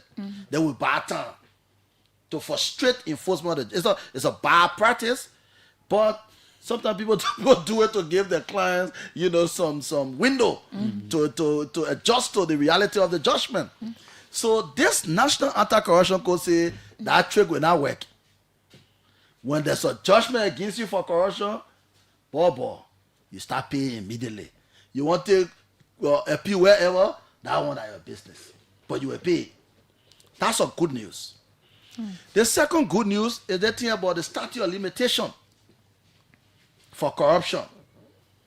So if you litigated a case beginning January of this year, under the current law, you get 5 years. If you don't prosecute that case within 5 years, then the other party will file that you are barred by statute of limitation from prosecuting. The law won't try to address that aspect, which is very, very good. Another thing the law doing, Jalababu gotta give me something for because I wear I'm not work. Anyway, you see we are related. Another fun thing about the anti-corruption law. You see, our law say when you take somebody to court, they should be judged. They should be judged by their peers. So when you take lawyer to court, who are the lawyer peers? When you take somebody with master degree in finance, who do you consider that person peers? For instance, look at the last case we had with the former finance minister, former national security advisor. Look at the caliber of people we have that the state were prosecuting, and look at the caliber of jurors. Were they actually the peers of the people that were being prosecuted? And he said jurors of my peers. I'm coming here. And the law said you must be prosecuted by jurors of your peers. But you see, sometimes if you don't get the right caliber of people, especially if you're dealing with technical subject matter cases, it becomes difficult to fully appreciate the case. And sometimes they make decisions not fully appreciating the case. This law, even though it's a fundamental constitutional law issue, the right to jury is constitutional. But in a commercial court, we'll get panel of judges. So it already not happening like before. The law say we won't set aside that jury benefit. The reason why in other countries that we won't follow with anti-corruption code, then get jury in the corruption cases. So when the law pass, you will be judged by a panel of judges who are competent enough to adjudge matter of this nature. Because to be judged, one of the panel of judges, you must have knowledge in law, you must have knowledge in finance, and you must be an anti-corruption practitioner. So these are some of the good news that we believe and relief that coming to our people. So we call on the legislature, the national legislature, to act expeditiously so that we'll get this thing done with. Okay, so let me take you to maybe this is my final question. It is about, I have not read the witness protection law and the whistleblower law totally. However, the Civil Service Agency has introduced a non-disclosure agreement. Now, for public servants, requiring them to protect confidential government information. Critics argue that such agreements could, discourage employees from reporting corruption and all of that. I mean, how do you reconcile the existence of this particular law and the Whistleblower Act, the Witness Protection Act, when these people are actually supposed to be blowing whistle or, giving information about corruption from various government institutions? So who listening to us today will not believe that both of you are scholarly people? Now, I went to seminary invitation yesterday. I told her, what trap are you putting me into? Imagine if I were not prepared for this interview. You guys are very scholarly. But let me break it down. And this was a question I was asked a few weeks back. Okay. And it's a very relevant question. Because if we're not careful to draw the line, people could misuse the provision of the CSA regulation to retaliate against people who want to blow whistles. So there's a thin line. However, like I say in my interview, two things can be true at the same time. Yes, it's possible. Two things can be true at the same time. And this is one of such cases. The whistleblower law requires protected disclosure. Okay. Whistleblower does not mean you working in office, you go to the office, something wrong. Now I'm on Facebook Live. This is Civil Service Agency. The people are corrupt here. You don't have protection. You don't have protection for that. The law says if you want to make a protected disclosure, you communicate your disclosure because you're not supposed to be known. Okay. So a person on Facebook Live showing their face, how can we protect you when you already expose your cover? Are you a whistleblower? No, you are not. Okay. You are not. So you cannot be protected under the whistleblower law. However, if a wrong is done in a public institution or private institution, and you send a communication to a law enforcement agency, maybe the LSCC, Office of the Ombudsman, or Witness Protection, without disclosing your identity, we receiving that supposed to conceal your identity. If we expose it, we commit a crime by law. So you are protected. If somebody tells your boss that, Marka is the person, how that person will even know? But let's say because you are the only person who had that information, you are being accused, and your boss want to take action against you, we can move against your boss for retaliatory action because you did not expose your disclosure. Why is the confidential non-disclosure agreement professional? It is a professional requirement in every responsible institution, even us, our government. Okay. Go work in a professional environment, non-disclosure, NDAs are professional requirements. Even lawyers, when we take a certain contracts with clients, we have to sign NDAs so that the day that particular contract ends, we don't sell or convey the information of that client to others to their disadvantage. So NDAs are not saying don't make disclosure. Okay. NDAs are saying you are under obligation to protect my information. But to the extent that I will do wrong, you can disclose to law enforcement so that they correct my wrong. So the witness protection law, in our process, only the head of entity will approve that information that you're sending out. But you're not going to announce this. That's what I told you. No, whistleblower disclosure is done anonymously in the way that nobody knows who's making the disclosure. Okay. Because it is a wrong that the hair is doing. Why you want to let the hair know? Okay. You send it to law enforcement people that this is what's happening.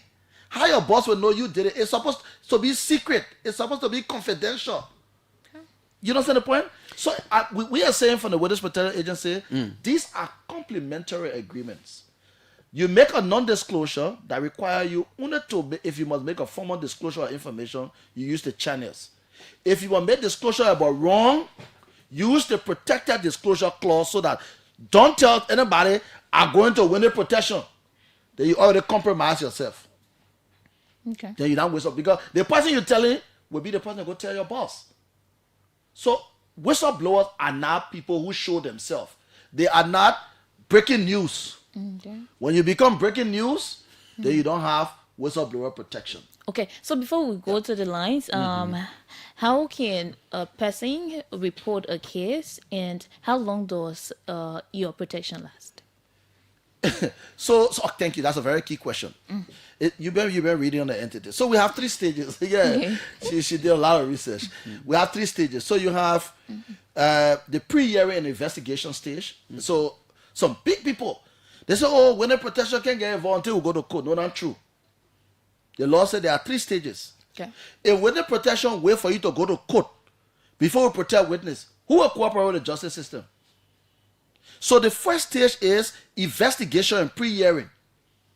When you're still thinking about whether you want charge, when you get personal interest, you're trying to move to suspect before you even charge. People who get credible information, who believe that the information will put them at risk, they can contact us for protection.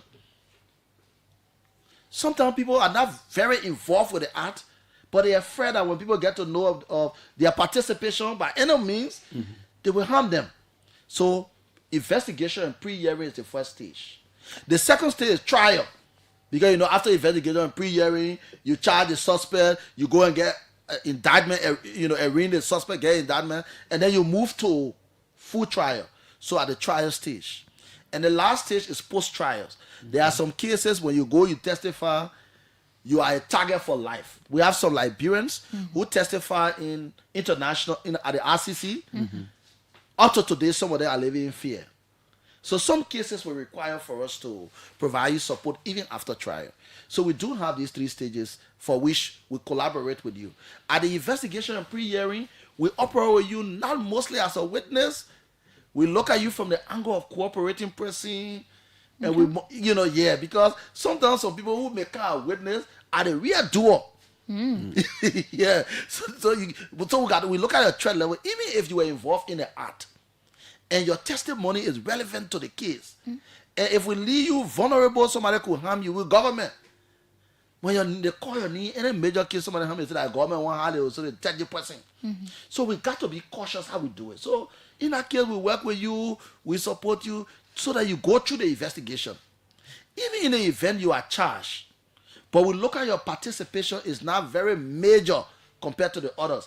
On our criminal procedure law, we, as a state, the Ministry of Justice, we can drop charges and make you state witness. That the law gives us that power. So the recent $19.2 million joke case. Okay, I think we can say investigation. Are you playing any role in that? Yeah, because the witness. I can tell you one of the reasons why Liberians are talking about this case, and I'm not blowing my own trumpet as an institution, but I think the witness protection has been a central figure in this case. Okay. Most of the protectees who the state had, control over were protectees in our facility. Everything you're talking today about the Marka, these were investigations that we led and supported the Ministry of Justice to uncover. Somebody say, I arrest some of the money.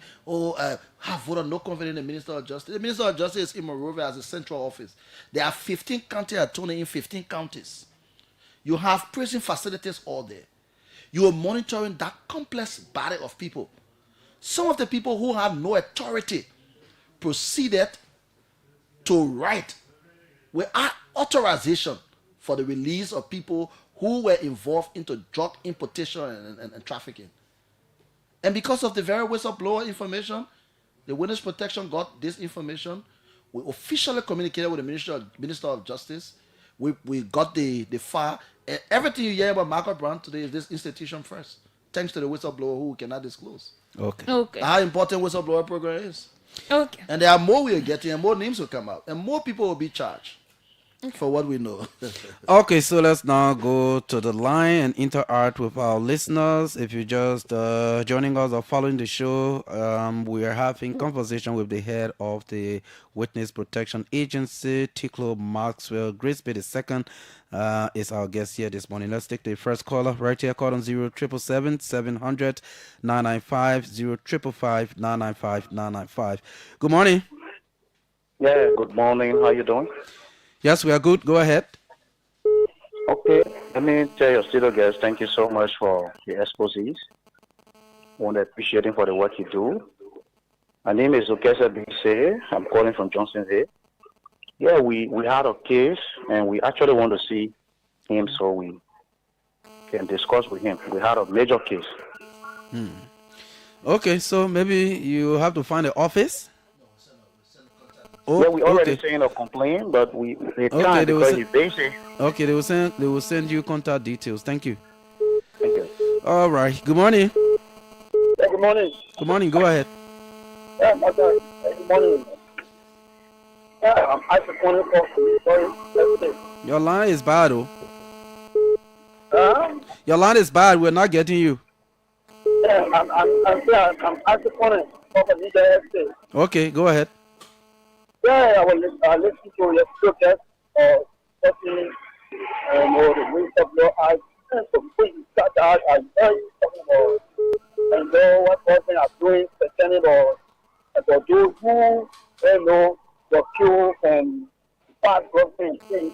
You know, bad government already in a position if they know the people that is grabbing people and because better.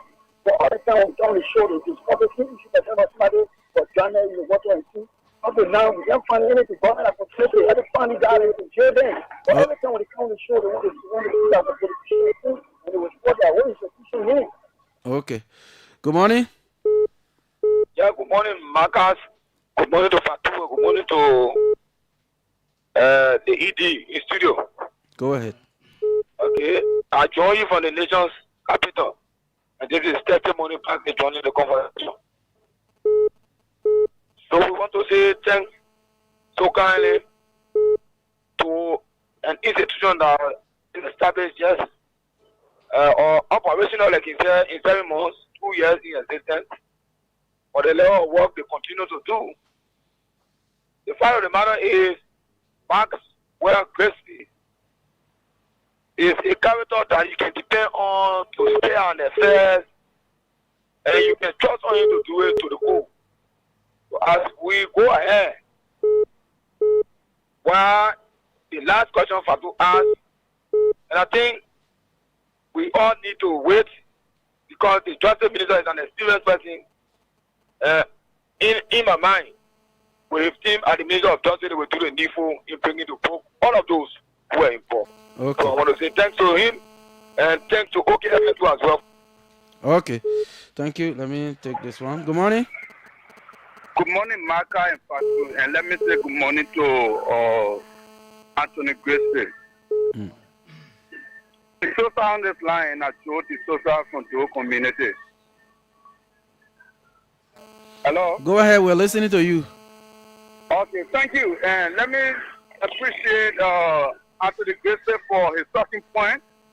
And I think the Whistleblower Act is meant to protect the whistleblower and protect anybody that wanted to expose corruption in this country. But then I have an inquiry this morning.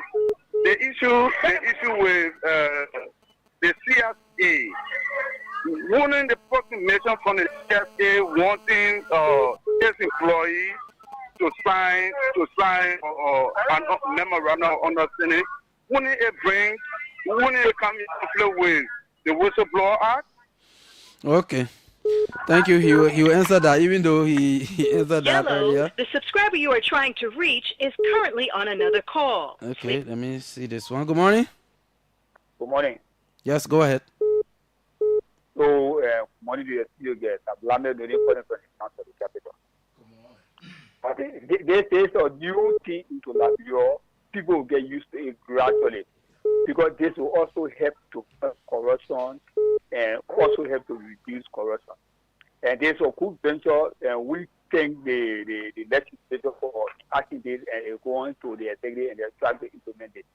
Once they continue, once the so-called actual people continue to talk to the witnesses, more people will be able to unveil themselves when you hear for corruption or you hear for fraudulent crime. I think that is good, that is laudable. It happens in so many countries, and thank God it's in Liberia, but never too late and ever. Thank you. Okay, so let's go back to him because of time. So I want to say thanks to the callers. There was a Isaac Connor who said We know the people who did the art, we politicize it. I think in giving the historicity of the institution, I had to mention what necessitated the law. And if we wanted to be political, we will now give credit to the past government for establishing the institution. So we are not being political, we are stating facts that we have situation in the country that necessitated the law, and the past government enacted the legislation. It's called Witness Protection Act of 2021. The UP government took over 23, and the president, got in office 2024. So we are not politicizing it because that is the fact. When you're saying the truth, say the truth. So I just want to clear with Isaac Connor, we are saying what necessitated the past government to have enacted this legislation. And like you said rightly, government is continuity. We do intend to follow up with these cases. Once the amendment to the law passed, we are going to be offering bounties for people to provide information on these cases. Government money. So if anybody think that these cases, most of them don't have statute of limitation. And these are things we want to invest government money into. So if people cannot voluntarily come out, next year is going to be a priority to put bounties on some of these cases so people get additional money for giving us information. So let me thank the caller and say thanks to both of you. Today was more of an intellectual engagement. I will always tighten my belt when you are calling me here because it's a hard seat. Thank you. Okay, thank you. Thank you for coming. Yeah, so he's our first guest here this morning. Afternoon, Maxwell Grisby has been our guest here. So let's take a break to be right back. Let me get this song. I'm in love with this music, recently. Let me get it going.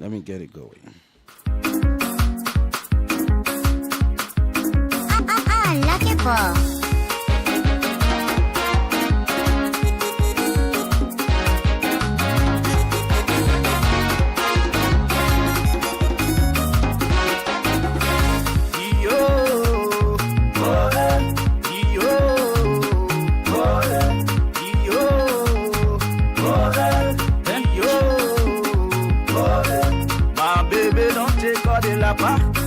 Si o lele don't take all the lapa, my baby don't take all the lapa. Si o lele don't take all the lapa, ate, God knows something, ate, wemu, bada wemu. Yeah, you make it fun, yeah, you make it look sexy, yeah, you make it fun. Liberian girl, then you're not supposed to dig it up. Liberian girl, then by you're supposed to pay.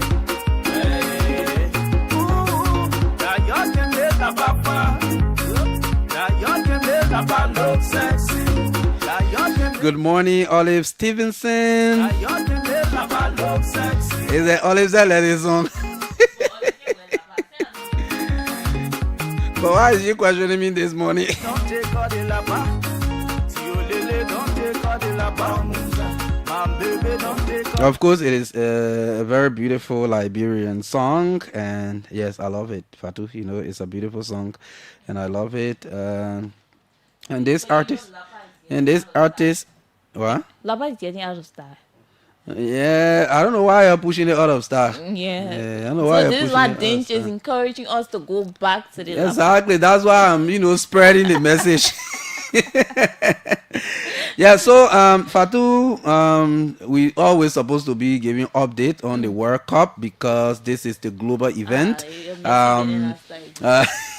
Yes, so the quarterfinal stage will start today. So at 8 o'clock this evening, France will be playing the only representative from Africa in the tournament, Morocco. That is at 8. And tomorrow, Spain will be playing Belgium at 7, Norway and England on Saturday at 9 p.m. And Argentina again disappear. Yeah, but they will be playing Switzerland. Not being Argentina, I'm not seeing because it. of Messi. I'm not seeing it yet, but that's what it is. The It World Cup is biased when it ongoing. comes to Messi. And actually, Afas and Benny is bio. I'm not. You know, the last time the big brother attacked me when I went to have lunch and accused me of being biased when it comes to sports. I say yes, you said to be biased because all day you promoting Ronaldo.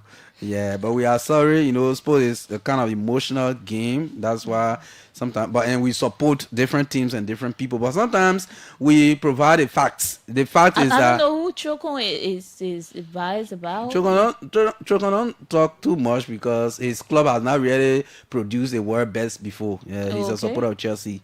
Oh, I see. And they always struggling, but they've done well in recent history, winning the Champions League and other European titles. They've done well. However, Like Kekele he doesn't really debate the GOAT issue because he doesn't have a GOAT. But I know he behind Ronaldo because they always supporting Real Madrid. Okay. Yeah, that's what it is. But our guest is here this morning. Okay. This honorable man disappeared from the radar for some time. He's back. Yes, but of course, Hansen Kezuru is our guest this morning. He's the head of the National Bureau of Concessions. Okay. Good morning, Chief. Good morning, Marka. Good morning, Fatu. And good morning to our listening audience. How are you? Yeah, it's been a very long time. Yeah. I'm well. I'm managing myself. And I'm happy to be here. It's been over 2 years I've come to the radio. Wow. Yes. And the singular reason is sometimes you need to take this media sabbatical. Okay. And restructure yourself and give a new focus to yourself. Then you start to talk to the people, what you have achieved while you were absent. So I'm happy to be here. So I also know that just besides taking media sabbatical, I don't know what I should call it, governmental sabbatical too. At some point in time, you were a private citizen, you know, before coming back to government. So, I mean, tell us, what is it being in and being out? Okay, if I may start like, what is it that you experience when you were out? Yeah. Mm-hmm. And what is it to make a comeback? Mm-hmm. My bitter experience while I was out was actually the four were too many, and the fight for government job. People could malink your character just because they don't want you to come back. Okay. And people could even sit on the radio and say, oh, Hassan been Hensin been working, Gazolu been working. I said, yes, it's true. Then what is the issue there? Because all other government appointees, they've been working through all. As my memory could serve me, we all been working from Manansari Day to George Weah time. Some people, that was their resting time. Okay. Yeah, so if President Barker comes in and people are pushing or propagating that only one person been working from Ellington up to President Barker time, that becomes comical. But notwithstanding, it was the politics of the day. Okay. Because people were competing for the job and they wanted to use someone's name as their strength. Okay. So my name was at the center of that discussions or do discussions. You know, I remember sometimes when you listen to some Liberians, they will tell you, the people who can work in government, they can survive out of government. Or when they go out of government, they can be uncomfortable. Yeah, that's the mentality. But equally, they who used to the private sector, they have not changed it. Okay. Yeah. The corruption perceptions in Liberia, if you really go beyond just government, the private sector accounting for 85% of robbery in this country. Wow. But they don't talk about that. They only talk about those that are in government. It is true, government corruption there. To define that corruption, it is a code that will tell us that, look, Marka, Kezulu are corrupt. But you can't just see me because I ran government car, then I'm corrupt. Or I'm in government office, then I'm corrupt. No, not everybody corrupt. Okay, that's good. I know we coming to talk, detail about your institution and what you inherited, what you've done. But this debate that Lema Bowie is making, like we should not be referring to lawmakers in Liberia as honorable. We should just call them maybe representative this one, senator this one, because honorable people are responsible people. Have you come across that? Yeah, I read that piece, and I read Dillon respond. Do you agree with her? No. Okay. If a concept or idea that allow her to pen those few words, it means that there's no honorable person in Liberia or have ever entered the legislature, which is not true. The legislature operate in a way that the good people, if they are less, they are ruled by the majority, probably the bad ones. Okay. So when those decisions are made, the good ones have to bear the consequence of the decision because their decisions are based on the majority. So if the majority bad, it doesn't mean the minority not good, or no minority that work in the legislature actually have the country at heart. So I can tell you freely, there are people there, indeed they should be called honorable. There are others you have to re-evaluate because the voter themselves voted people that couldn't even critique any document. So we should be among them to decide who to call honorable? Of course, yes. I was reading something and someone said once you are elected to the parliament or the legislature, you carry the title honorable. It could be, but there's a title there. Yeah, there's a title beside honorable. If you are senator, you are senator Kiazolu. If you are representative, you are representative Kiazolu. Okay. So what makes honorable the person honorable? Honorable comes in when you demonstrate that kind of patriotism and wherein the populations or your constituents will look at you as an outstanding person that you are not involved in decisions that hurt the country. Okay. You are not supporting issues that hurt the country. For example, you can be an honorable man and government is arresting people for damaging state infrastructure. For example, you take the garbage, you put it in the drainage of a newly constructed road. Then that road started to damage within a year. And the government moved into to restrain the citizen. Then a representative or senator come in defense of the citizen and telling people that, look, government have to leave the people where the people will throw the garbage. Definitely you are not talking like an honorable man. You can't carry that title. Because you have to, to be in the parliament, you have to make law. You can't make the law and undermine the application of it. So with it split in Liberia already, you find that some people would think that this person is honorable, while others say no, that means not honorable to us. Yeah.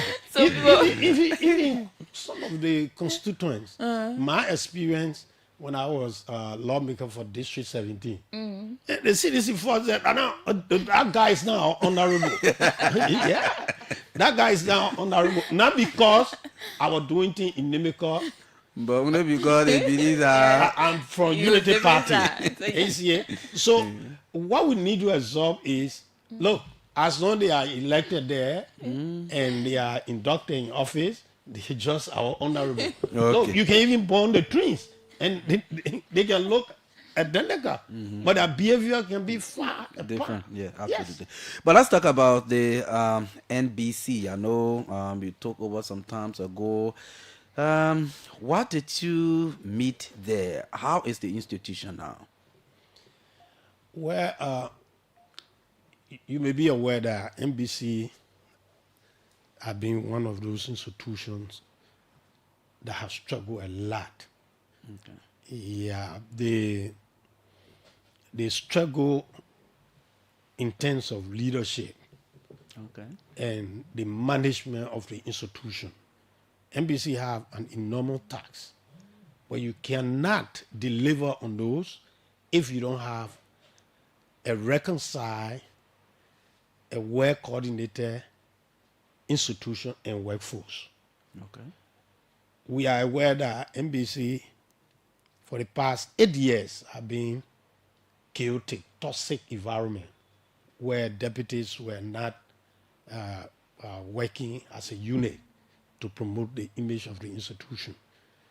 The workforce choose SAR, and some in fact become skeptical because they were recruited during probably President George Weah time. So they have to also take SAR to protect their job. So NBC have now actually been able to be competitive like other national institutions because of the toxic environment. And the institution adapted it, and they were just there taking salary and sometimes don't even go to work. So I went there, I diagnosed the issue, and I decided to go away from those issues that make the institution toxic and very confused institution that couldn't contribute to the national discourse or to the agenda for inclusive development, AID. So I decided to institute a few reform because I came from a background where we did a lot of reform. Most of the reform you see in government, they were actually administered by the Ministry of Finance, and I worked there, and I know how to turn a bad institution into a good one. Okay. Toxic institution to a peaceful institution.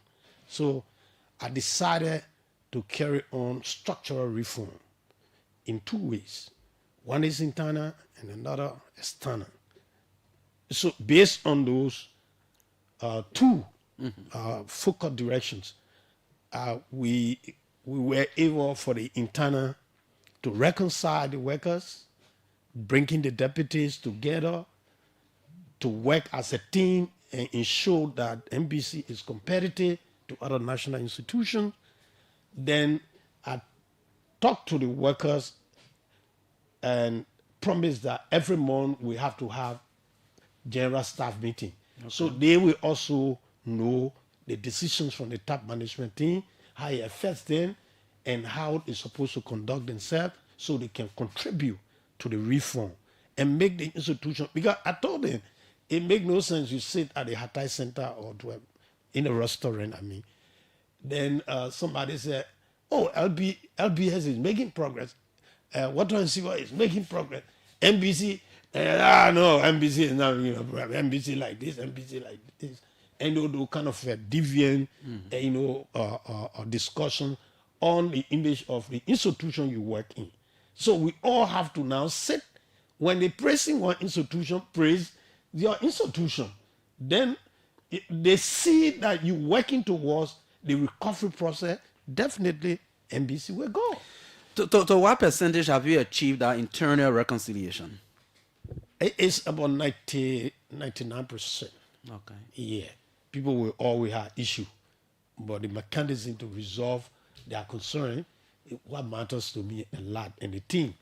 And I can tell you, I have a very, very capable team, and they didn't even know their own potential until we unify ourselves and we start to put out things that we could have never imagined, or they could have ever imagined that it could produce. How had that past, if you may call it, conflict impacted the output of work done by the Bureau, and after internal reconciliation and unity amongst the workforce, what outcome are we getting now? Okay, the next step was to put the system in control. Okay. People were reporting almost to whosoever they side in the conflict. So there was a complete system breakdown. And what I've done, gave him my background, I instituted the control mechanism to effectively administer those mechanisms. We should develop policy documents. So for system and control, yes, IAA team came in and we worked along with them. And now there is flow in documentation. There are directions where who you're supposed to report to and all those kind of a thing. But to make it more effective and binding, we have to reduce it into policy manual. So we have developed the accounting manual that is in alignment with the PFN law. Okay. We develop the procurement in alignment with the PPCC, the HR manual. We have developed our strategic plan, which we have validated and be launching this month. We have developed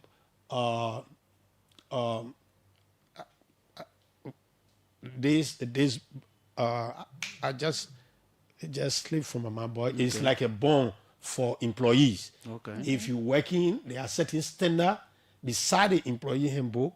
There are certain standards. We also put a manual together so employee can read it too and be decent employees. So there are a lot of issues there with the system and with the policy document, which I filed to the government commission yesterday to actually validate and send it back to us because they are responsible for that. Okay. So those documents gone there. So the system and control is in place and working.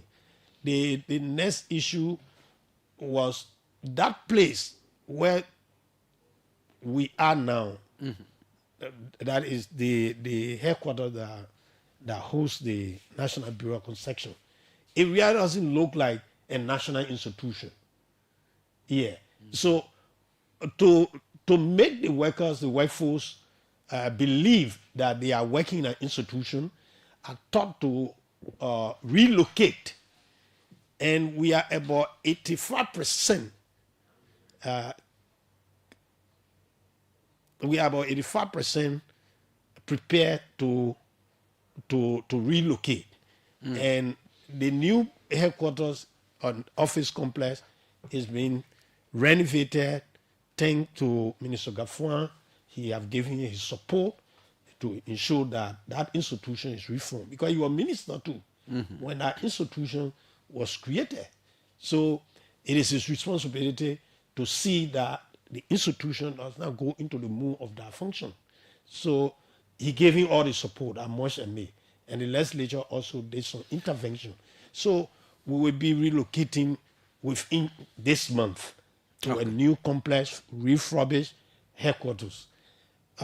Beyond that, I have within myself, I told the team, look, we here, we ride car, we go for meetings, we go home.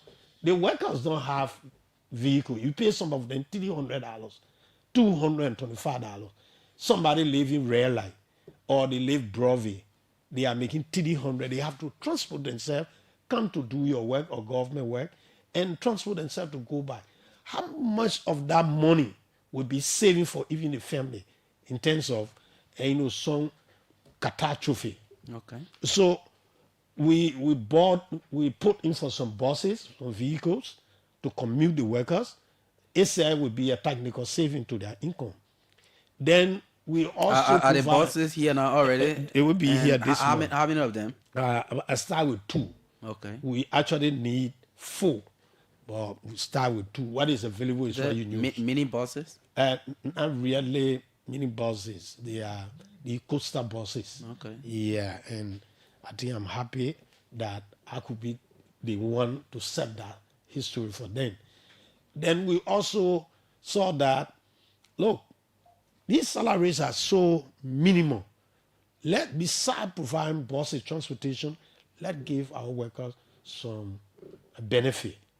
So we agree at the management meeting that we should provide a bed of rest every month for them.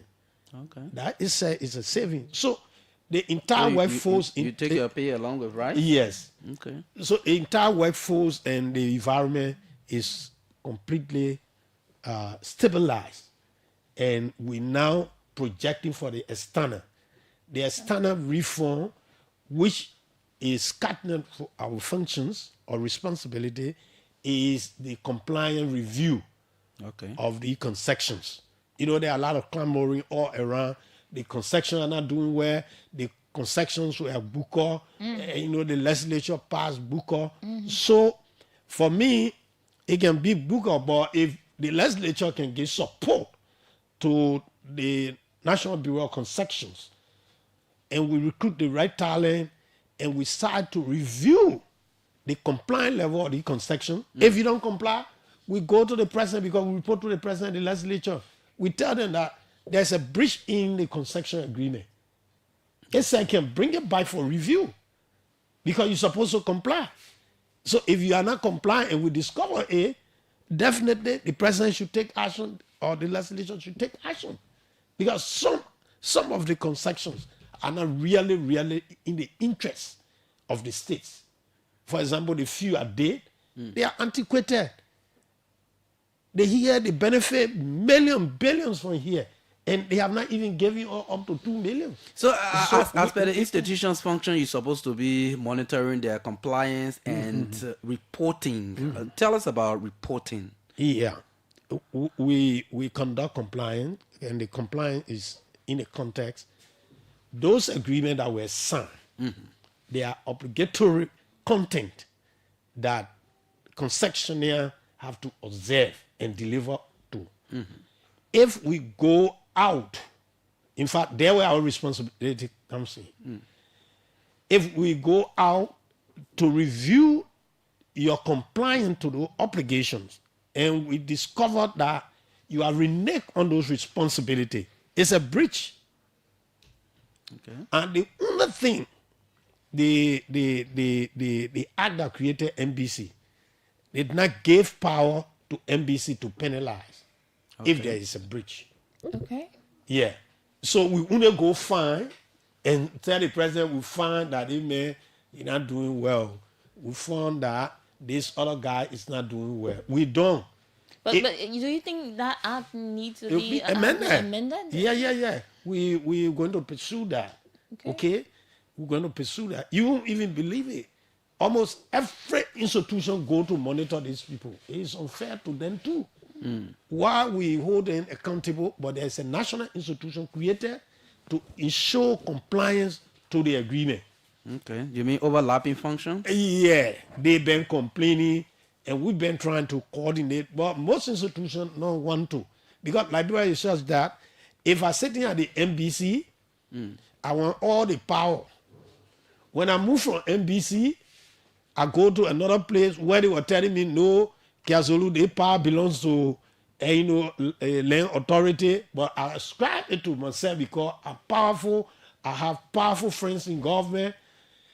When I leave, and one day I'm sent to the Liberia Land Authority, and I don't meet the power, then of course I start to complain, news and media to push my agenda. But I won't tell the audience or the Liberian people that I rejected the proposal before. So most of the institutions, they want to regulate at the same time, go and verify. For me, I see it that it had something to do with our system of government. And because we're not coordinating in the executive, we're all going to do the same thing over and again. Okay. And we will not get the required result. How can Liberia maximize, the benefit they receive from the natural resources through better concession management? Okay. The benefit from concessions in twofold. First, the central government benefit through taxes and royalty payment. But then the central government is an institution within a country. There are other groups that are supposed to benefit because the natural resources is their endowment. For example, B Mountain is in Cape Mount. Cape Mount should be able to benefit enormously. When B Mountain SA, Cape Mount should be able to point at the transformation that their natural resources extraction left with them. Then the community here, where the natural resources are deposited, they should be able to benefit because their environment are being impacted. The land or the villages their forefather left with them, they are being relocated. They're not going to carry the grave of their ancestors. They will not carry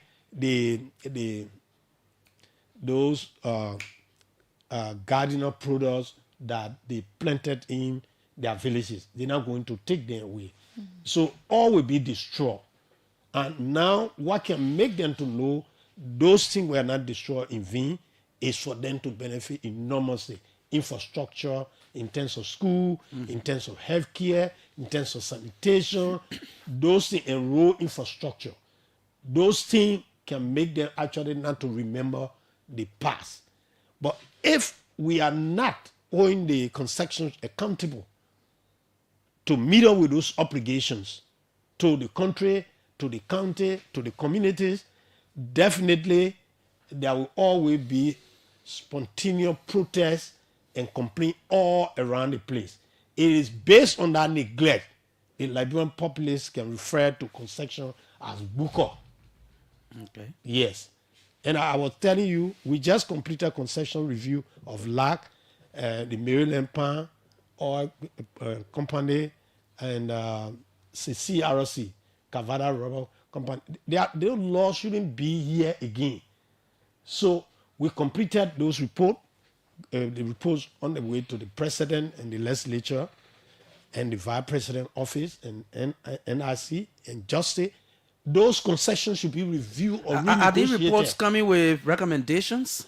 Yeah, we put technical recommendation there. Okay. But the mandate, they say we should only review.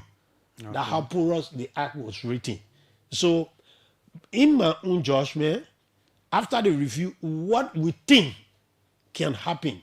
So we put the general recommendation or strategic recommendations. And the reports are structured from technical to the real body of the report. Because you cannot send a 500-page report to president to read and take action. Yeah. So you have to put in some technical math, summarize that 500 maybe to 15-page document. So the president take it and just go for the key part and make decision. So some of the reports will be going and we're suggesting or recommending for renegotiation. So the people and the country can benefit. Have you seen any actions on some of the reports you've given to the president? Maybe you made a recommendation and you saw that there was some actions taken. No, I just gone to the National Bureau of Concessions. Oh, okay. I had enormous taxi here. Okay. But you have to be multifaceted, so then you can deliver. So while I'm doing the internal restructuring, I'm also engaged in the external mandate that actually supposed to produce the report. So the reports will be going to the president, the legislature, that is the vice president, the pro tem, the speaker, and the chairman on concession this week. Today or tomorrow, those reports will be out. And I put in a mechanism in place for follow-up. So recommendation, renegotiation should go on. In fact, I'm told, because I discussed it, I presented a report to the interministerial committee. So LAC will definitely be going for renegotiation. MOPP will be going for renegotiation. CRC will be going for renegotiation. And we get information from other concessions, especially the MDA, those mining concessions. There are some inimical things, but I cannot disclose it on the radio because we're going to deploy people and start the review. So how do you do your compliance monitoring, or if you want to call it assessment? Is it quarterly, once a year, or how do you do it? No, it should be 2 times. It should be one time every 2 years. Okay. You have to give them time to implement some of these things. Okay. And how we go about it, the system the current team has put in place. We do a compliance program. What we're going to look for, what we're going to do there, how many persons go in there, what their concentration will be, no basic questionnaire. Okay. We draw that and clearly have a scope of the compliance review before we deploy. Okay. Like now, we will be assessing the compliance level of B Mountain for the past 5 years. No one have actually reviewed their concession. Okay. They will be doing for MNG Go for the past 7 years. Nobody had done that. And we'll be doing it for, what is the Bauchico. Okay. Bauchico had never been reviewed. So this will be the first time, but it's going to be systematically done. Not just, we go on the field and you come by, you say no. What are methods you use? Concerned to know how do you do the the compliance monitoring. Okay, it starts with the agreement itself. Okay. In those agreements, there are things that the companies supposed to do. So our focus at MBC to ensure that those things are done. Okay. So the compliance focus on the obligatory content in those agreements. So when we draw the scope of the audit, each component is headed by a well-experienced person. Okay. Though we inherited some of those potential individuals at the MBC, we also added other talent and skill to make it more vibrant. So we will deploy them and they will test each of those obligations while on the fee. Compliance is a fee work. Okay. Yeah. Though activities are actually bordered on the agreement that brought in those concessions. So they will see it and test it. For example, EPA can go and ensure that the environment is good and they issue certificate. MBC can go there and see something and ask EPA why this is good. Why this is good. Because this is toxic water, this is a water that is polluted. Why do you get certificate? Because it's good. If we are not convinced about EPA, answer to our question, we indicate in your report. Yeah, that PMP company is not meeting environmental obligations under the concession. Has there been an instance of such? Not really. Okay. Not really, but it's not free of it. Okay. Because as I speak to you, the water quality testing,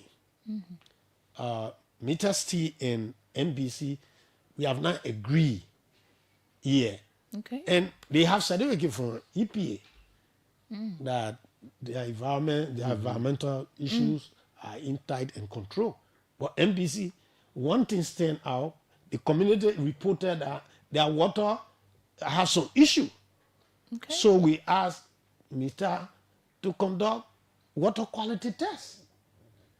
So as I speak to you, we have hired the companies that have the expertise in evaluating that. Okay. Those companies were certificated by EPA. So they're going to do an independent work, report to us. If there is any anomaly, we sit with EPA and Meters T, we resolve it. Because compliance is not actually a draconian thing. Yeah.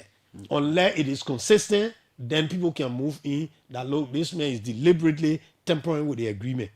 We need to call the agreement for review. Okay, so I know as it is, your workers are manually collecting data and reporting to base to analyze and do your report. But what are you doing? We're in the digital age. What are you doing to digitize your system? Is there any plan? Yeah, that one of the issue It's therefore very doubtful issues that are met. Okay. At this time in our life as a country, construction governance and management should be digital. Somebody in Germany should click on the website and see what's happening in the construction environment in Liberia. Unfortunately, NBC doesn't have even a website. So part of my reform is to engage partner because government not going to come far like that, given the limited resources and the high demand on it. We decide to branch out. So we engage GIZ. It was a World Bank first, but the World Bank couldn't go through because we had some technical glitches and disagreement. So we branched to GIZ. GIZ have been very, very much supportive of the construction governance, and they have given huge support to NBC. Okay. Yeah, GIZ and the LIFT project. Okay. In fact, the vehicle we use currently for the field work, there are about 3 vehicles. So when they go on the field and they spend 10 days, we don't plan another trip. So I will be presenting that even to the Minister Gafuan to see that they give additional vehicle for field monitoring. GIZ have committed to deploy the concession information management system. Okay. And because they are deploying that, which is a cadastral, we in NBC, we thought to reconstruct or construct a website for our entity. And we are well on course with those two. GIZ may complete the deployment because the recruitment of the consultant, which I wanted a local consultant, and GIZ accepted it. So they are in the process of recruiting the local consultant, and we will be having a cadastral system, a website, a functioning website that most of our young talent from Blue Christ and from the Blue Star University, we have recruited. They will be starting the end of this month to manage our information system and the website. What is your level of coordination, or let's say relationship with Letty? Because I'm aware Letty also does similar issues around this compliance stuff. You know, what is your level of coordination with Letty when it comes to your compliance monitoring? When I got to the NBC, my focus was actually the internal scrabble to resolve. Okay. So now I've gone almost 98%. This is time now to start to hold meeting with our counterparts that in the same industry like us. And Letty is our counterpart in the same concessions area. And I think with the combinations of the two, we can achieve more in terms of concession governance in our country.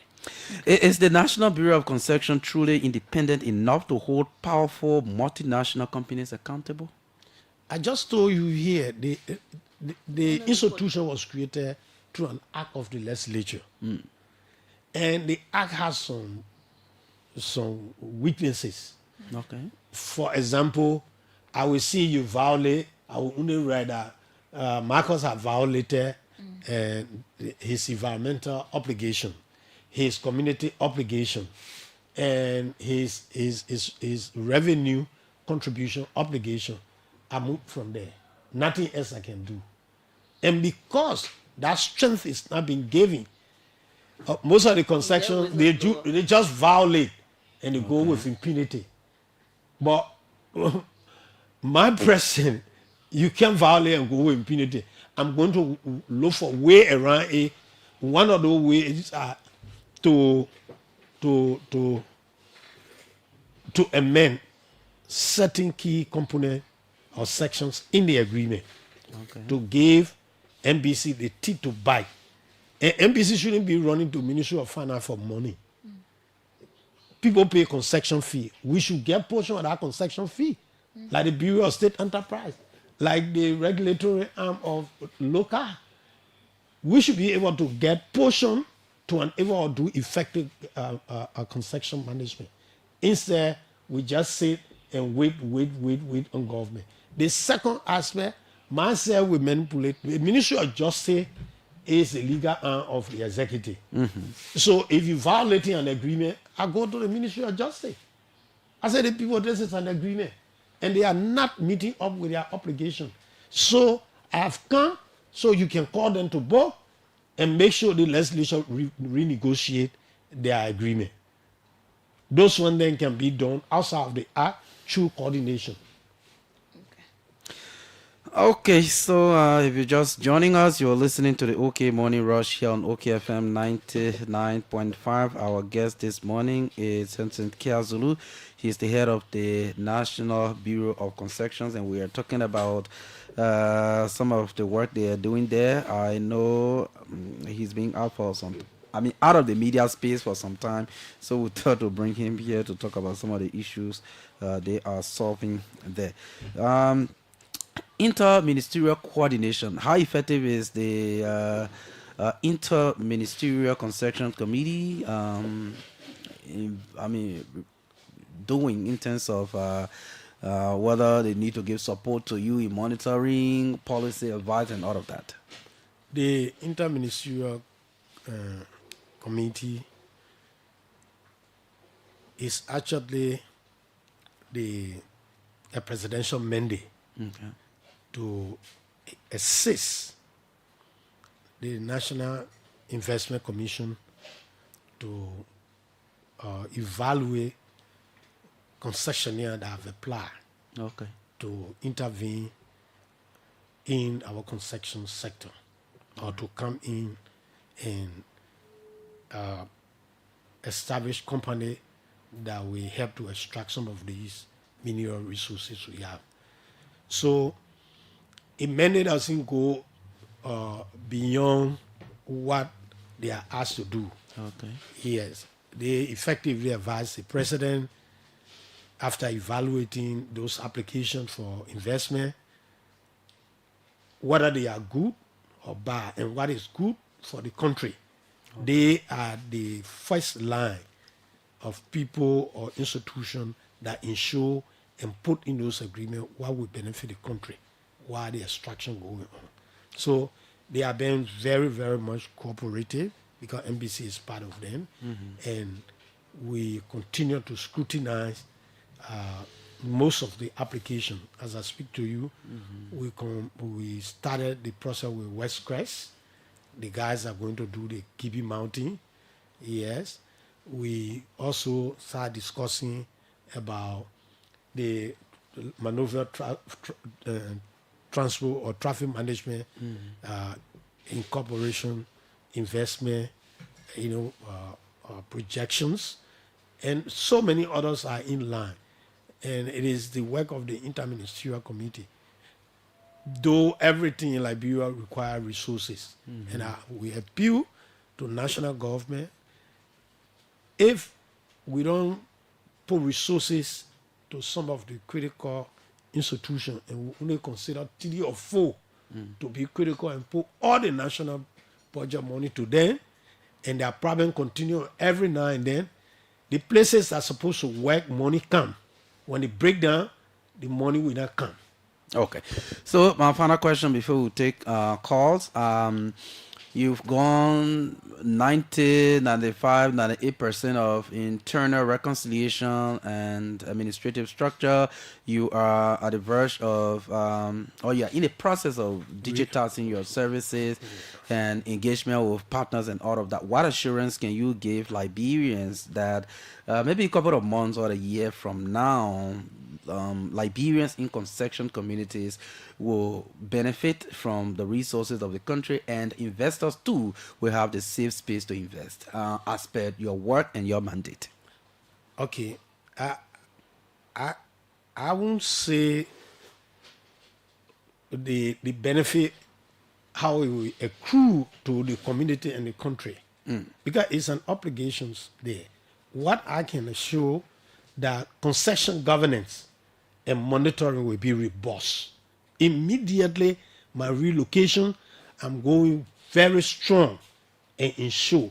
This doesn't mean I'm going to deploy people to harass concession companies. No. But we enforce the full implementations of the agreement. I can assure Liberians.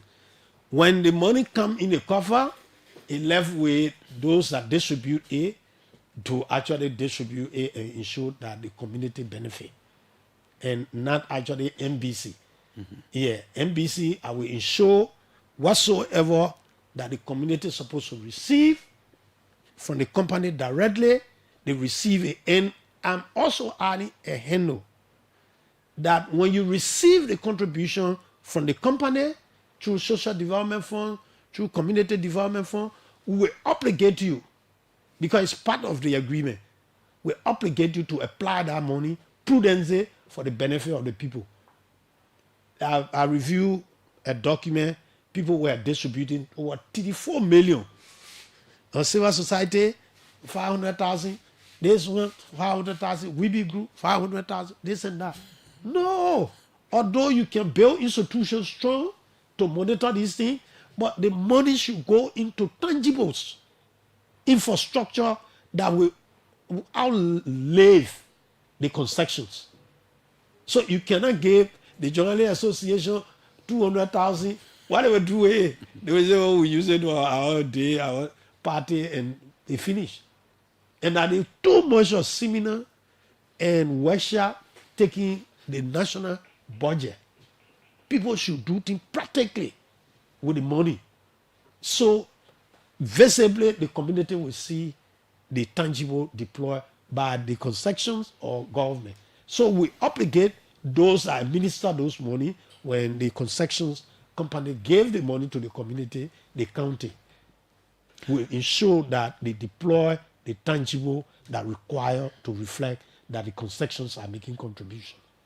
Okay, well, let's just sit back. Let's take some calls from the public, those who are following us on the show this morning. Henson Kezulu is our guest.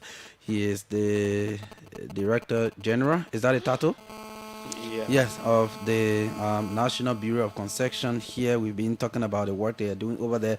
I had a practical experience right after the transition. We went to tour that institution, and what we saw was so. My colleague Oni Rabel and I went there at the time.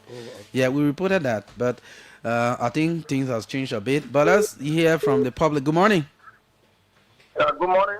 Good morning. Go ahead. Okay, We're fine. Go ahead. This is Harris Go and my call from the NBC. Okay.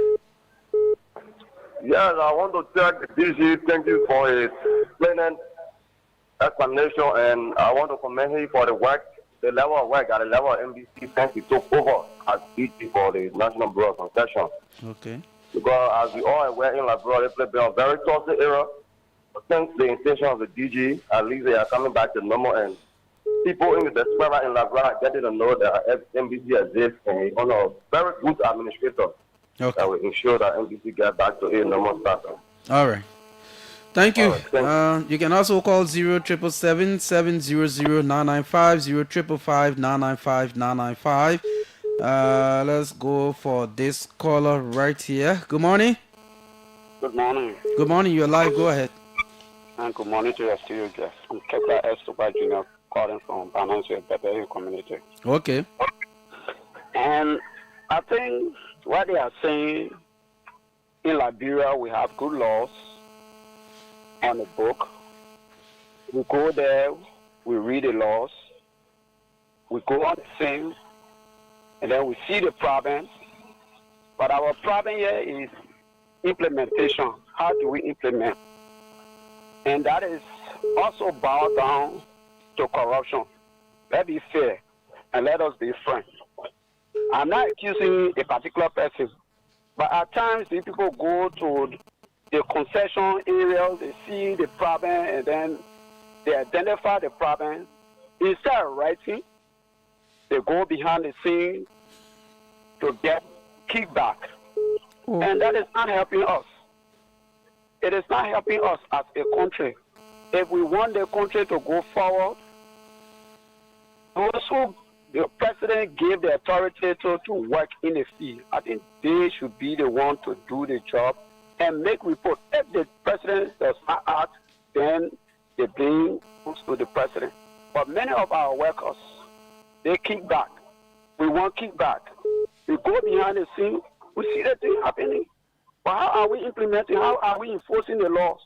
All the beautiful literature that he read or whatever he's seeing there, it is true. But how are we implementing it? The thing we need to do is to carry on the enforcement. If the company is supposed to pay a certain amount and that company does not pay, and then you say they are violating, is the company that own Liberia? No. The government has the sole right to tell them to either stop or to get rid of them. Okay. You will tell us that the company will be violating? No. All right. I think we need to do better. Thank you ever so much. Thank you. Let's go for this one. Good morning. Good morning, Marka. Good morning to the NV. Okay. This water help Agro finally show this money from the slum. I just want to register that in this all the company, one the major company between Yasno and Sahari. So I can appeal to him to please try and visit that. You say where Yasono and Kanwi? Yasono and Kanwi, the guy who about they go and share and see. What is the name of the company? What are they doing? The talking about this, we see the new project from Kanta all the way to Southeast, and the people who produce the land. And we that we feeling problem with water issue now, I will speak the way we afford it. No, they say that there's no saving to you for them. We are facing serious problems when it comes to it. The agreement, the way the agreement was done, we are called upon to revisit the company agreement. Okay. But when they came, the city talking when the company came first, they get 5,000 they deny a bonus and went to new agreement. The town is so need to visit the new MOU to see how we can come out new agreement. So I want to recommend to the ND to look at the matter. You said what the name of the company again? We call them ZNC. We're operating from Ghana all the way to the soil. They're producing the right for the quota and whatsoever for that matter. Okay, that's somewhere in Nimba. Is it in District 8? In District 8. Okay, I know that District 8, man. Thank you. Good morning. Good morning. My name is Abraham Balo, and I call from the National Bureau of Construction. Okay. But your boss, man, what are you calling again? Yeah, we just want to commend the chief for the level of transformation you have brought so far to the National Bureau. Okay. And want to tell you, Chief, we are so happy and excited about your level of work. And we promise to work with you. And we just need a few things. We were playing here for the past years and things. I mean, our revenue is the chief thing. I think the whole system, we tell on time, coming on time, our boss coming. Also, we just want to say thank you for the level of work, and we are willing to work with you. Thank you. Thank you. I think it is important. It is confirmation that what he said here is actually true in the institution. But thank you for calling. Let me take this person. Good morning. Yeah, how are you, Marka? Yes, go ahead. I'm Isaac Corner from Niger Junction. All right. Yeah, thank you for the studio girl this morning. Yeah, we are telling me thank you because I had to be behind him to come us out. Yeah, I listened to you in the morning, paying attention to him, telling about our investment in the country. And one investment that I always follow myself, always thinking, Marka to be corrected. Saying Fatu came to exist in the country, I know that all the people that was living at the time, no one living again. Yeah, no one living again. That particular concession, that particular company, I don't know because I am American, get it. That's why our country, the people looking at people who live in the country, because the 1 year project going to, the people stay in the country, and that particular Fatu company, we know drinking when I cover for the citizen. I'm lying to you. Okay, so you mean the NBC should put Fatu on the list for monitoring? Yeah, they will play Fatu into that particular something that they will just financially just get the people that can answer because they were afraid they want to get something from America and things. They will check that particular concession. It's very bad. All right, thank you, my man. Don't. Yeah, let me do the last one and we'll go back to the chief to close. Go ahead. Yeah, good morning. Good morning, go ahead. This is Mohammed Kanaka Sheriff. Mm. So, thank So let me say good morning to the TG. My concern has to do with the monitoring process. You cannot give an entity a responsibility to do evaluation process, and then you not give them the punishment power. I think most of the problem with the National Bureau of Concession or the concessionaires in Liberia are being like that because there will be so many compromises. If I go and investigate a company and I find a fault, and then taking the complaint to another institution to go and do the finding, don't you think that there will be a compromising situation in the process? Okay, so you recommending an amendment so that the NBC can have that power? Yeah, if I'm an investigator, I should also be the person to perpetuate the punishment through the law. Okay. I think that's it. Yeah, that's the lapses the NBC have for now through that legislation act. All right, thank you. We don't have the luxury of time again, so we'll just go back to Mr. Kiazulu. You listen to the callers. I think a lot of them are praising your work, especially those from within and all of that. But let's hear you. Okay. What I can say, there's no much that I can respond to. Okay. The allegation of compromise. Yeah, these things, as long as you evaluating other people, the perception will be that you will compromise or people will go and compromise. But I'm clear about that at the NBC. Okay. When we get on the field, what we're going to come across is what we're going to report on. I can assure them. The other caller concerned about NBC doesn't have the teeth to buy the enforcement power. Yes, but it can result into compromise because it goes to other entity. I just said it in my expositions that there are two focus. I'm going to push the legislature for amendment so we can find and file people to court for that, or we find and ensure that the Ministry of Justice enforce the payment of those fines to the LRA. Or we do the document, and when we see the violation, the non-compliant posture, we go to Justice Ministry, sit with the authorities there, and ask them to intervene. So we have all those mechanisms, and we intend to deploy them subsequently. All right. So the issue of interagency coordination or carrying your complaint to the other agency, don't perceive that they're going to compromise. And Okay, I don't Chief. believe that. We are out of time. Yeah, thank you so much for hosting us. We going back on the PRO link. My staff at the PRO, I have a very good staff. They will continue to appear. I won't have the luxury of time because I want to push output. Okay. So my concentration will be on the report and the review processes. The Okay. PRO will take on from here to going forward. Okay, Hansen Kiazulu is the Director General of the National Bureau of Concession. He's been our guest this morning. Thanks for your listening, Road. Thanks to all of our viewers online. Tomorrow, again, we will be here. My name is Marka Davis, the son of the late Baptist Deacon Fatu Kamara. Blessing him and Abraham Cannon. Have yourself a